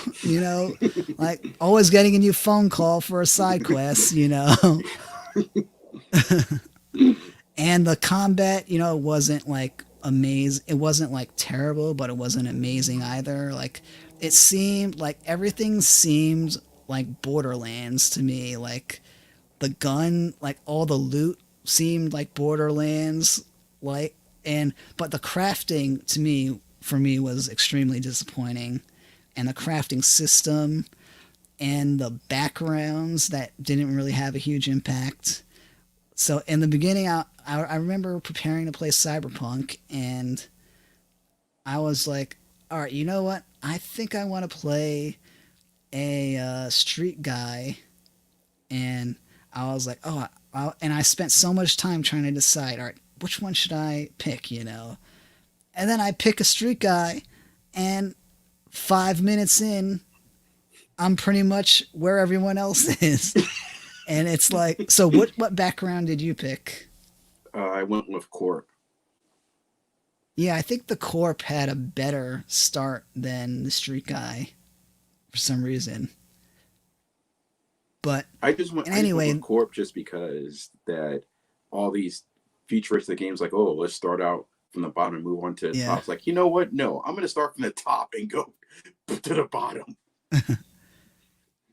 yeah. But I will say the dialogue choices were the best part of the game.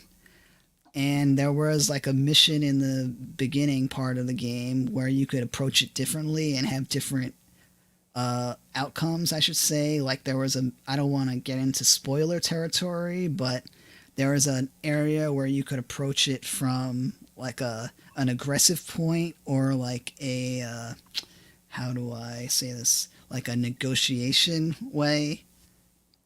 And if you so I went about it in the violent in the aggressive way. I think you know what I'm referring to. Yeah. Yeah. So and then there's like a boss fight at the end. But yeah, this the Cyberpunk, you know, just from a pure quality perspective, I had to put it on disappointing because just it didn't meet my expectations from a quality perspective, and the character building just felt a little bare at some points, like the like there was no identity to your character as much as I thought there would be. Like get to like a level 10 and then like specialize in something, like have like a special mission, like to specialize in something and then become something. And I remember the trailers also showed like the Rip Doctor with like these nice screens of like all these add-ons at the top, and then the game just had like this like little like, you know, surgeon menu of like all these things, like it wasn't it, which was didn't look anywhere near like they showed on the trailer. So all of that, I just couldn't go with Cyberpunk. Although there are good aspects and it might get better. You know, a lot of people are assuming it will get better. I'm not. I think we gotta wait and see what it's gonna be. But because my hype level was not there high enough to start, that's why I can't go with. That's why I have to have Cyberpunk as my number two. Disappointing. But my number one disappointing is Last of Us Part 2, and that was the game that I was really looking forward to, and it was just, even though the quality is there, for me the story wasn't there. It was, I didn't like the story, and I didn't like how the story was told. And so for those two aspects, and then there were things in the game, you know, the game boasts a realistic world, but if you have a story that doesn't feel realistic, then it doesn't mesh well with the realistic world. And there were a lot of things in that game that I just felt did not work that well for the storytelling. A lot of time jumps and flashbacks, and even if they went with the same story and then told it differently, I think it would have been a better game. I still would have been disappointed, but the way they did it, it just didn't work for me. And it was the game that I bought my PS4 for. You know, the game that convinced me to get a PlayStation 4 a couple of years ago because I wanted to have it so I could play this game. And so, yeah, Last of Us 2, although there are, you know, the voice acting was great and just from a technical standpoint, a lot was great. Since this is a story-driven game, the story, if you don't like the story, then you're not gonna like the game. So even though some aspects of the gameplay was good, the better AI, and I thought the upgrade system was a little too restricted than advertised, which was another disappointing part. But all in all, Last of Us Part Two just didn't do it for me as much as I thought I wanted it to do, as far as telling a good, a good story that made sense in every sense of the word, from the character's perspective and from just a pure logic standpoint. So, yep. So you didn't play Last of Us 2, did you? Correct. Yeah, yeah, I just haven't gotten around to it. yeah. Yeah, so now let's talk about games that didn't make it onto our list for whatever reason. So, you want to start off?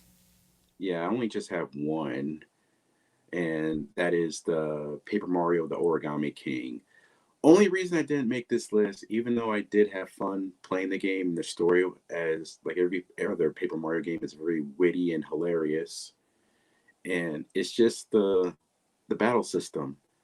I mean, Yeah, I feel that after Color Splash, the one on Wii U, I kind of had a feeling they were never going to go back to the battle system that people want Nintendo to go back to, the one from the always praised Paper Mario Thousand Year Door.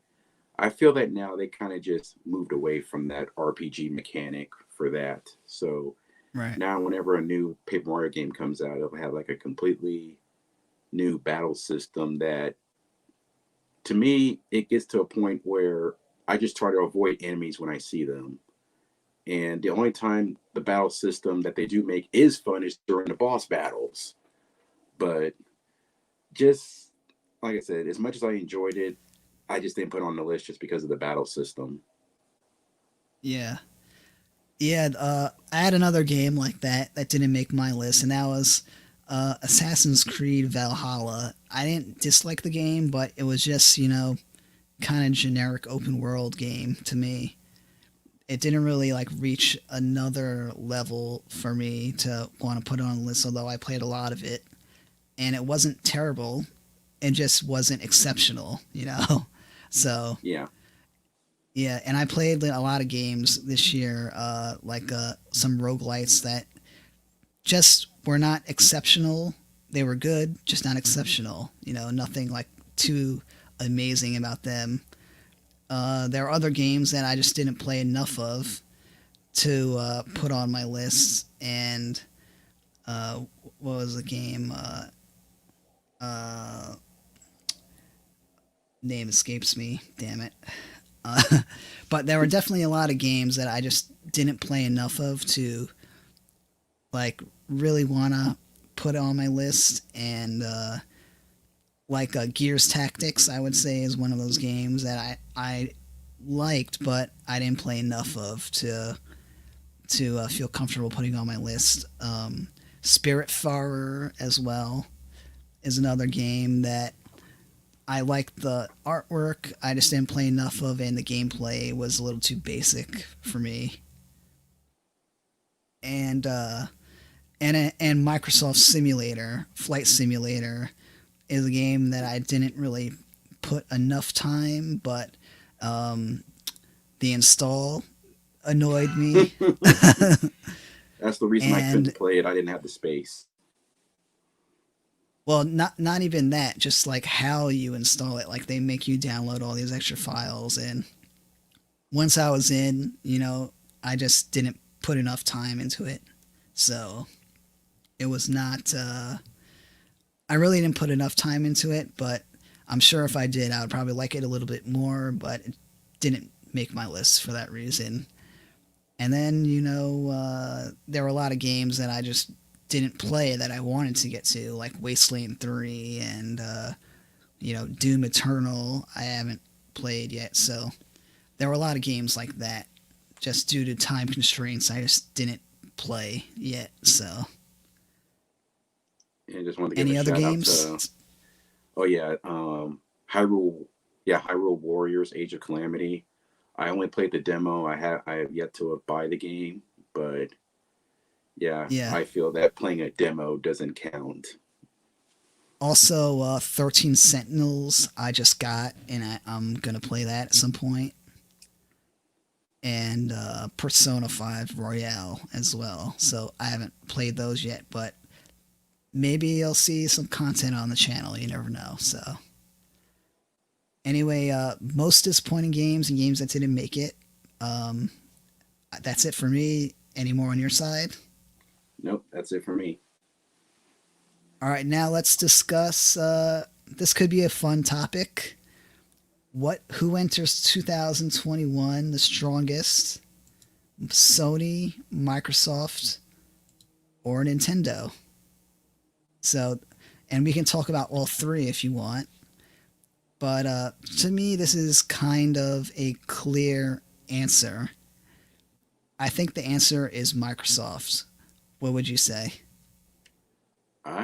For me, it's going to be Sony. Interesting. All right, so I'll say why I think Microsoft enters the strongest. So I think Game Pass makes Microsoft in the strongest position at the moment because, and they also have a lot of exclusives coming out more than you might, than a lot of people may realize. I remember watching the E3 presentation, or not E3, whatever they did this past year. The And game yeah, showcase. yeah. And they had a lot of like exclusive stuff coming out. Halo is also pushed back to this year, and that's one game that I know a lot of people are going to play. So, but the reason why I go with Microsoft, not just Game Pass, but I feel like Sony does not have. There's not like enough games out on being ready for PS5 in 2021 that we know will come as of now. I know God of War was promoted as 2021. I believe it was, right? Correct. But you never know. You know, it's one of those things that could be delayed, and if it gets delayed, then you never know. So, and Right. I know there's another Horizon coming out soon, but that game doesn't have a release date either. So, um, yeah, I feel like if you go into 2021 with a Game Pass, you're going to be locked and ready for a lot of new games coming out.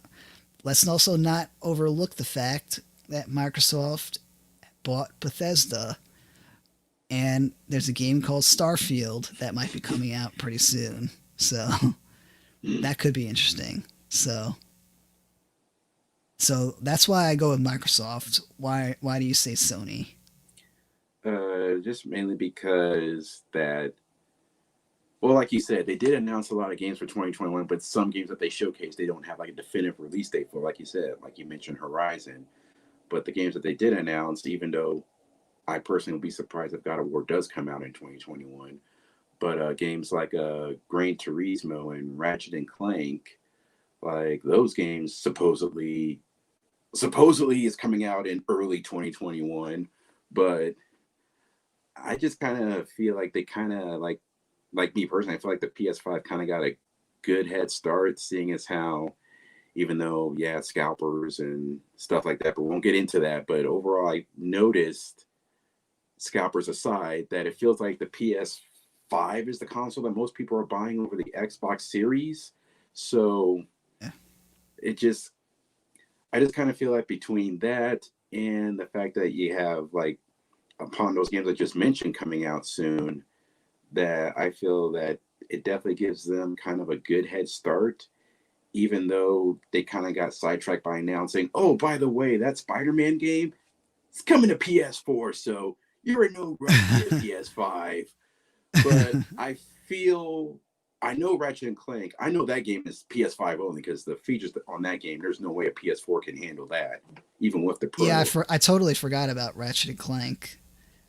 But Yeah, yeah, I'm not sure how much mainstream appeal that game has, though. good point. That is true.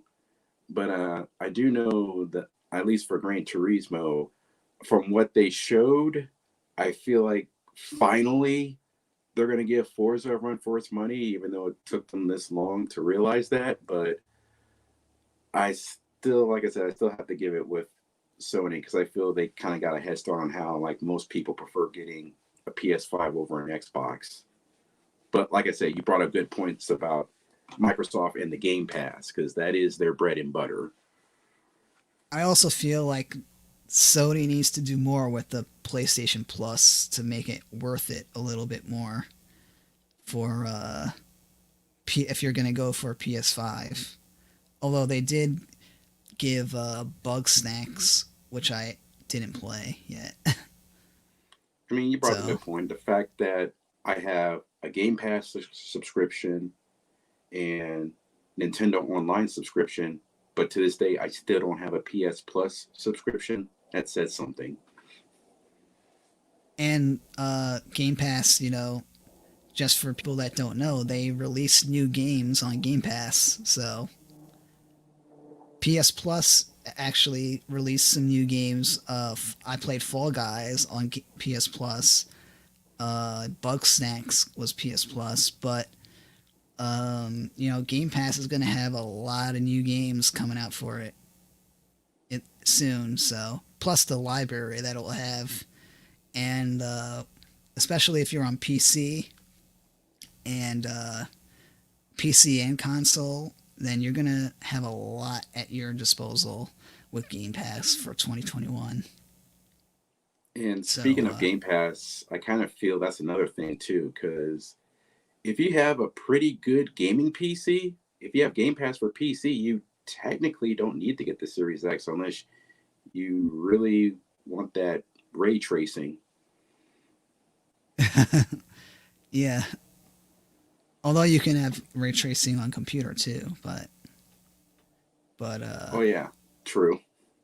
I have ray tracing on my computer. Oh nice. But I mean, I definitely don't. yeah, I but it definitely don't have it on mine. yeah, but it puts a lot of strain on the computer. So yeah, definitely if you don't have a PC, then you're gonna want to get an Xbox. Now, Nintendo, what do you see as Nintendo in 2021? See for Mm, Nintendo. well, like I said, Nintendo they love to dance to the beat of their own drums. So I mean, it's pretty. It's a big mystery right now because it's already a known fact that because of the outbreak that most of their games that were having coming out in 2020 they pushed them back to 2021. But I think right now the big thing that everybody's talking about is whenever this supposed Switch Pro is coming out, that seems to be the big rumor for Nintendo right now. As for games, it's well, once again, rumor has it about like whenever this Breath of the Wild sequel, people are thinking, oh, the Breath of the Wild sequel will come Oh, out, that's or right. Yeah, I forgot about that. yeah, and then and we By the way, might where's Bayonetta? We haven't heard anything about Bayonetta. We haven't heard yeah, anything about Metroid. We haven't heard anything about. There's another one that they. Isn't there another one? Uh, another game that they have announced that they, or is it only those two? I think it was just those two, Bayonetta 3 and Yeah, Metroid Prime yeah, 4. yeah. They haven't given anything about those games, and they announced those like 2 years ago. Yeah, About yeah, so that's kind of disappointing. But so like for yeah, basically for Nintendo, it's just basically a big question mark at the moment. Who yeah. knows what this year will bring for them? All right, so I think we discussed it all on this topic. Is there anything else you want to discuss before we talk about anticipated games? Mm, nope. We can go straight into it. All right, let's move on to our next topic, which is most anticipated games of 2021. Now, you don't have to rank anything or anything, but you probably have one game that is at the top of your list. Do you? Of course. No More Heroes 3. Wow, I did not expect that game. But yeah, I guess I could see that. What is there a release date attached to that? Just 2021. Yeah, yeah. Yeah, that's definitely one of those. I think that there's always rumors of those coming to PC, those No More Heroes games, but they haven't come to PC yet. So, at least I don't think so. They haven't. But If I remember correctly, they released. I know they released the first one on PS3, and I know they re-released the first two on the Switch. I'm not sure if that's Switch exclusive, the first two, but I know the first one was released on PS3 as well as the yeah, Wii. yeah, But it's one of those games that I'm interested to play if I have a chance. But the animations are pretty good in those games, oh yeah, and the gore. yeah, yeah, the over-the-top violence and the Yeah, meta yeah, humor. yeah. For me, this is not going to come as a shock to you, I don't think. Do you have a guess? Let's see what big game is coming out. I will give you a hint. It's an expansion to a current game.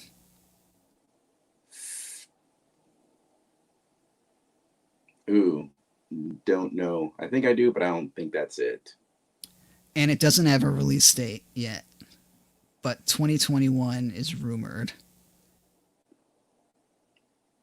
Mm, And it could easily be pushed back to 2022. I'm drawing up a blank. It's Path of Exile 2. Okay.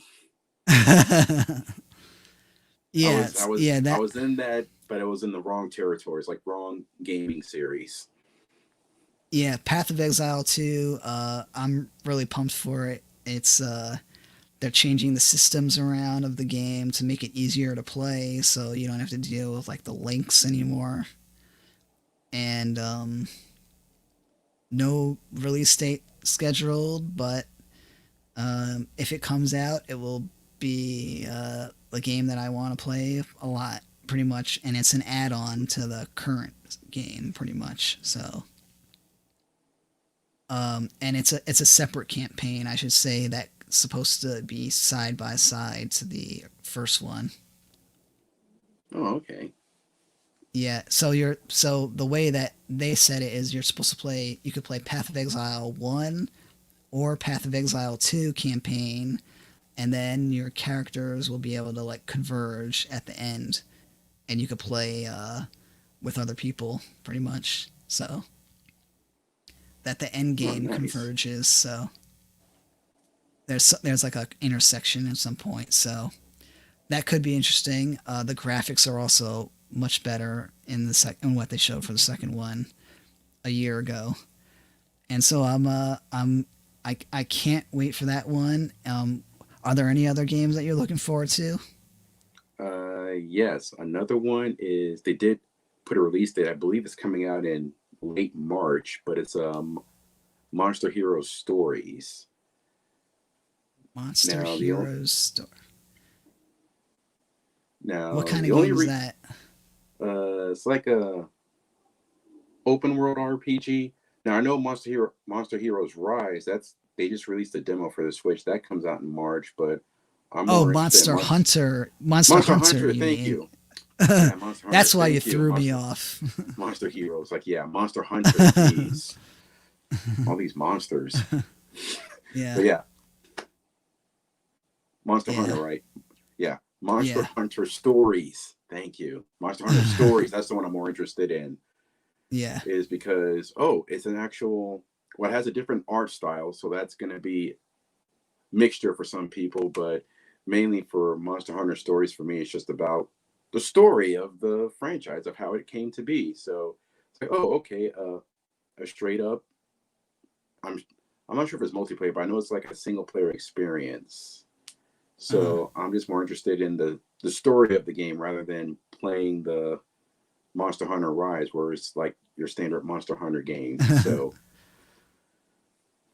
I'll be interested in that because, like I said, I tried playing the Monster Hunter franchise. I can't get into it, but I can see why people love it. But I'm hoping right. Monster Hunter Stories will change that for me. Yeah, I've never played any of the Monster Hunter games, but I'm tempted. I was actually really tempted to get Monster Hunter during the Steam sale, but it's yeah, I'm not. Yeah, the other ones stories I haven't really looked into that much. So, but yeah, it's the Monster Hunter games seem like a very niche game that either you're into or not into, but stories could be an interesting version of it. So I'll I'll give you another game that I'm looking forward to, Psychonauts 2. Nice. Yeah, that game looks very interesting. It's supposed to come out on on uh Game Pass, I think.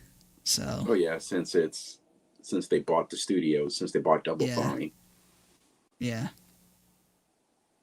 And Starfield, if that comes out, I know I'll probably be interested. That game called 13 11 no, it's 11 minutes, I believe. You know what game I'm talking about? Yeah, it's what's the Where like they show like the people like arguing and you have to stop the time loop. oh okay, yeah, I remember that game. That was I think it's called showcased. 11. I think it's called 11 minutes, but I'm not sure. Or 12 is it 12 minutes or 11 minutes? I don't remember, but whatever that game is, I'm looking forward to it. And there's I'm trying to think of any other game that I should be remembering. But yeah, there's not a whole, there's really not a whole. Oh yeah, Elden Ring, if that comes out, I know I'll be interested. But keep going. I mean, this one, I'm not even sure if they announced it. I'm not. I think this is still in rumor territory, but I guess they didn't. Did they announce the Mass Effect remastered trilogy, or that's still in rumor territory? Uh the sequel they announced, the fourth one. I mean the fifth one Wait, yeah, well, after whatever. They, after Andromeda they teased, but I don't think they announced the trilogy yet. yeah, I know. I was gonna say definitely Mass Effect, but they didn't put a release date on that one. It just ended with, Yeah. oh, here's a teaser. So same thing, Perfect Dark, but no release date, just Yeah. teaser. Yeah. So, Are you looking forward to Halo? oh yeah, wow, I completely forgot about Halo. But yeah, I'm definitely looking forward to it. I mean, it's interesting to see where they go with the story after how I think it was Halo 5, how Halo was it Halo 5 that ended? Yeah, Halo 5. Ooh, thank goodness I had it up there. But yeah, Halo 5. So yeah, it'd be interesting to see how this goes, since supposedly from that demo we watched, it looked like it's going to go back into Halo 1 territory with the openness of it. But yeah, I think mainly when I get it, most people just want to do multiplayer. So I'll try to do a story mode. It's like, hey, let's do multiplayer. Okay. Yeah. Yeah, I'll probably try it out. And since all the Halo games are on Game Pass, maybe I'll play some Halo games. You never know. Oh yeah, the Master Chief Collection is on Game Pass for PC. Yep. Yep. That's I'm one of these days I might try it, but there are a lot of things that I want to play this year. so, Right. Yeah. and we'll talk about that in a little bit. So I'm trying to think of any other games. A lot of games that didn't really. A lot of games that kind of escaped me. Um, Dark Sage, the most anticipated game of 21, is a game. End of story. We all want to play that game. Thanks, Dark Sage.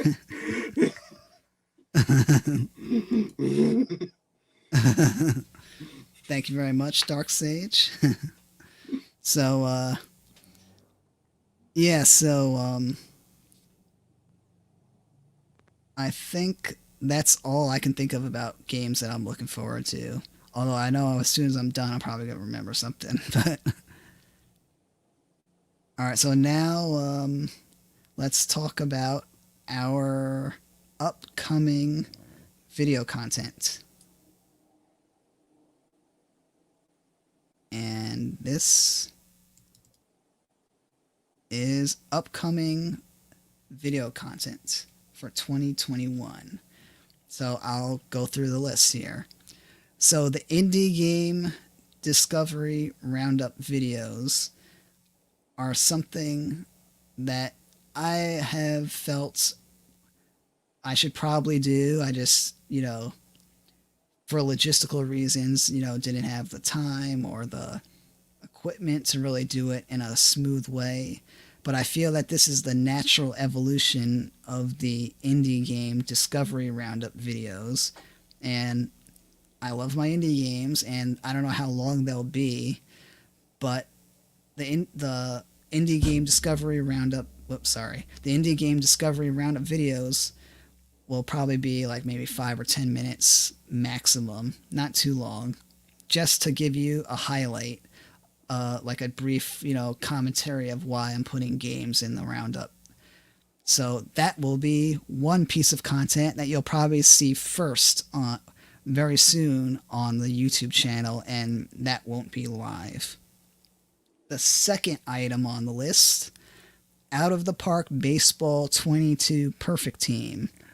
So this is a game that I put in a tremendous amount of time this year playing, and I might have over 100 hours in this game this year. It might be my longest played game of the year, but I started the game in July when it went on Game Pass, but the game itself started the Perfect Team multiplayer part started back in like March or April-ish, much earlier, so a lot of other people had a head start. But the cool thing about this is you get to build a team from scratch. So what I'll be doing, starting when the new game comes out, which is probably going to be March, is that we will start a team from scratch and periodically build the team every step of the way in parts and update in the middle of the week. I'm going to record them in segments each day. The way it works is that an entire season is simulated in a week. So Monday is April, Tuesday is May, and then Saturday is the last day, then Sunday is playoffs, and Monday is a new season. So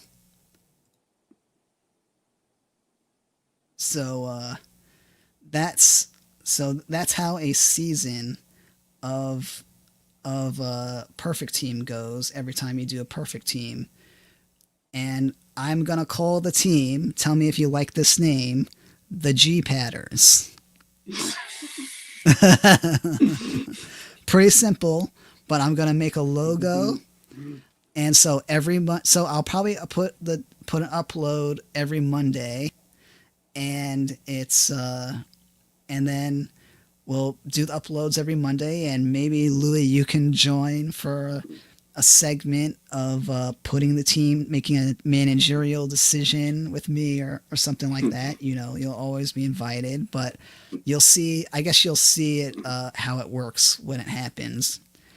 But I feel like I've gotten a good hang of the game, and we'll advance up the ladder from the bottom together and make decisions, and you'll get to see if we can make it to the top league, which is called the Perfect League. And the Perfect League actually has an actual trophy that you get, and hopefully they'll have that again in the new version that's going to come out, because we might have we're going to try to get that perfect team trophy. It's going to be difficult though, because we're going to remain as a free to play team, so the challenges will be there, but I feel that we can do it.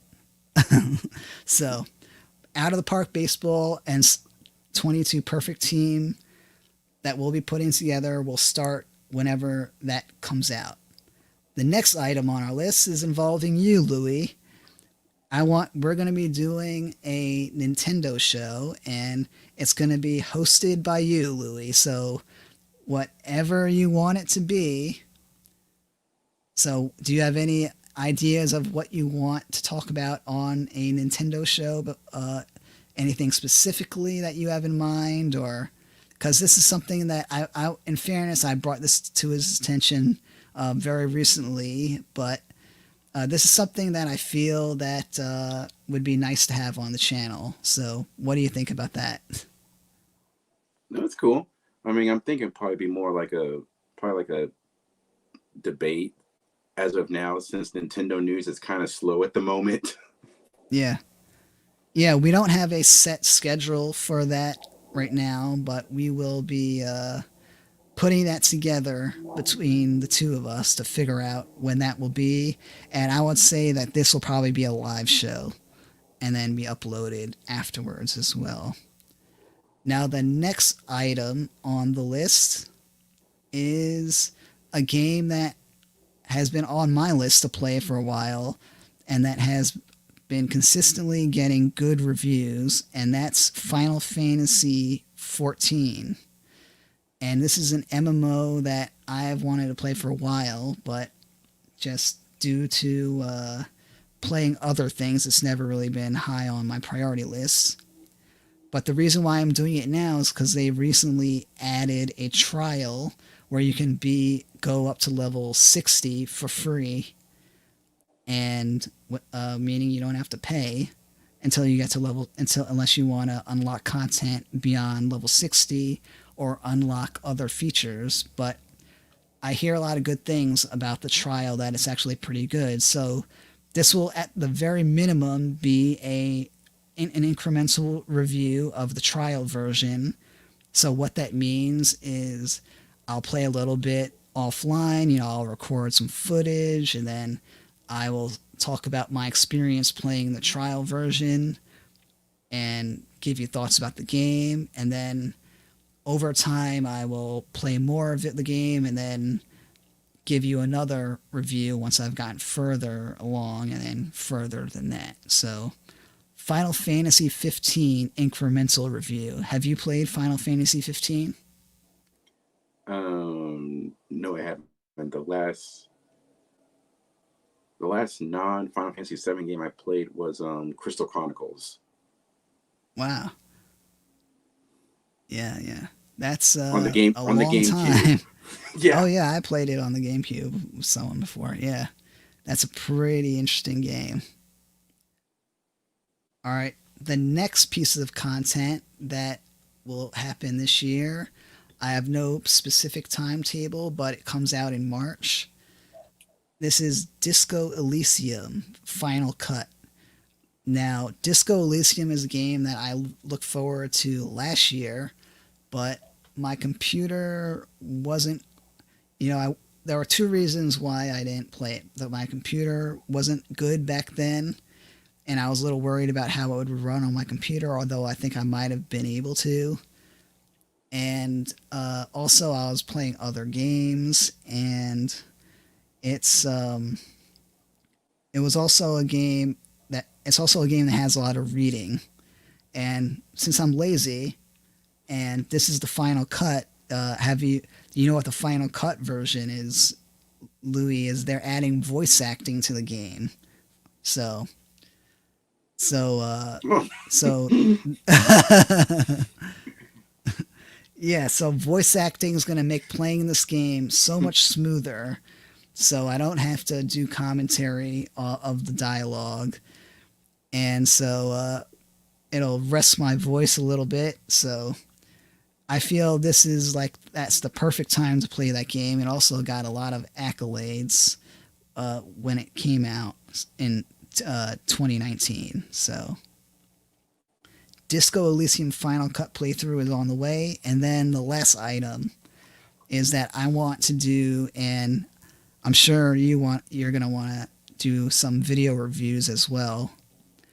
And I want to do some video reviews of new games and some of the older games that we've done.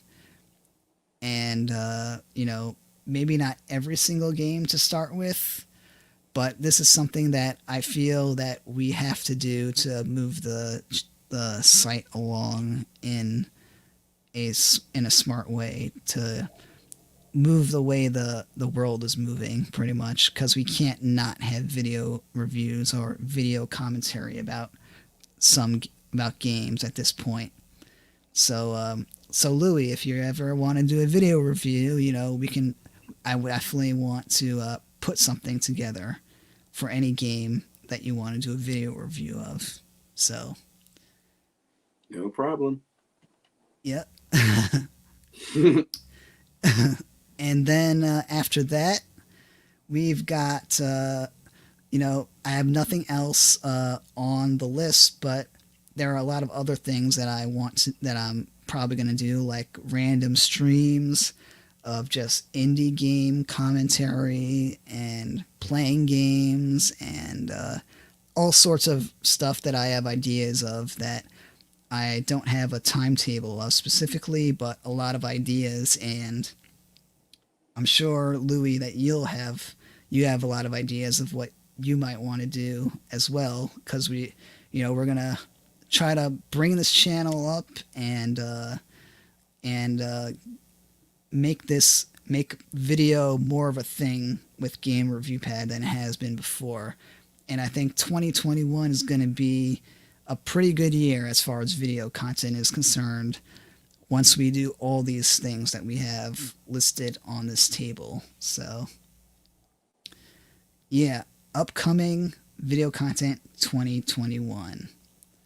So, all right, so this has been a pretty long show, 2 hours and 30 minutes. Louis, you still there? Oh yeah, sounds like that's like the length of an Avengers movie. No, it isn't. It has to be we have to go an extra 30 minutes to match it. Yeah. So, is there anything that I missed that you want to mention, or any topic or anything before we close it out? No, I got everything in there I needed to say, especially with the last minute honorable mentions. Yeah, so, this has been a really, really fun show. A lot of games that I did not expect that you were gonna have on your list, and because the thing is, we haven't actually like talked about a lot of these games with each other. This is like the first time that we've talked about a lot of these games together in this manner. So that's what I think was kind of interesting about today. So, Oh yeah, especially the reaction of the games I chose. yeah.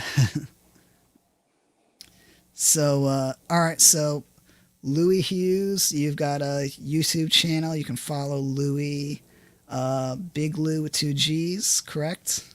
Correct. Yep. And if you go to the YouTube channel on Game Review Pad, his channel is listed under it's listed somewhere in the Game Review Pad channel. If you scroll down, and then you could subscribe to his channel. And for everything Game Review Pad, go to the website, Make sure, always, we're still gonna do written stuff. That's not going anywhere, and we're always going to post, do trailer impressions and stuff like that. That might turn into video content at some point, but there's a lot of DMCA nonsense, so I don't want to mess with that at the moment. But And we know anyway, how Nintendo is with that. yeah, yeah. So you can like us at facebook.com/GameReviewPad. You can also follow us on Twitter at GameReviewPad, and you can follow us on twitch.tv/GameReviewPad. And we also have a Patreon. If you want to become a supporter, go to patreon.com/GameReviewPad to become a generic supporter. We're going to be, and also Instagram.com/GameReviewPad. And we're going to be using Facebook a lot more this year, Instagram a lot more this year. All of our social media we're going to be using a whole lot more this year. But most importantly, video is going to be the big thing for us this year. And I want to do a lot more of conversations with you this year, even stuff that we don't have currently planned that we can put together at some point. So, yeah, this has been a great show. Hopefully we have a great 2021. We'll see. I'm actually skeptical about what 2021 is for gaming because there's not a whole lot of release dates right now. So could be an interesting year for sure. Yeah. I mean, are we even going to have an E3 this year? Yeah. We don't know. Are people going to be able to buy PlayStation 5s by the end of the year? We don't know. So, anyway, I want to thank everyone for tuning in. I appreciate your viewership, and thanks for supporting Game Review Pad. And you'll be seeing a lot more of me and also Louie in the coming weeks and months. So, thank you very much, and bye bye. Take it easy.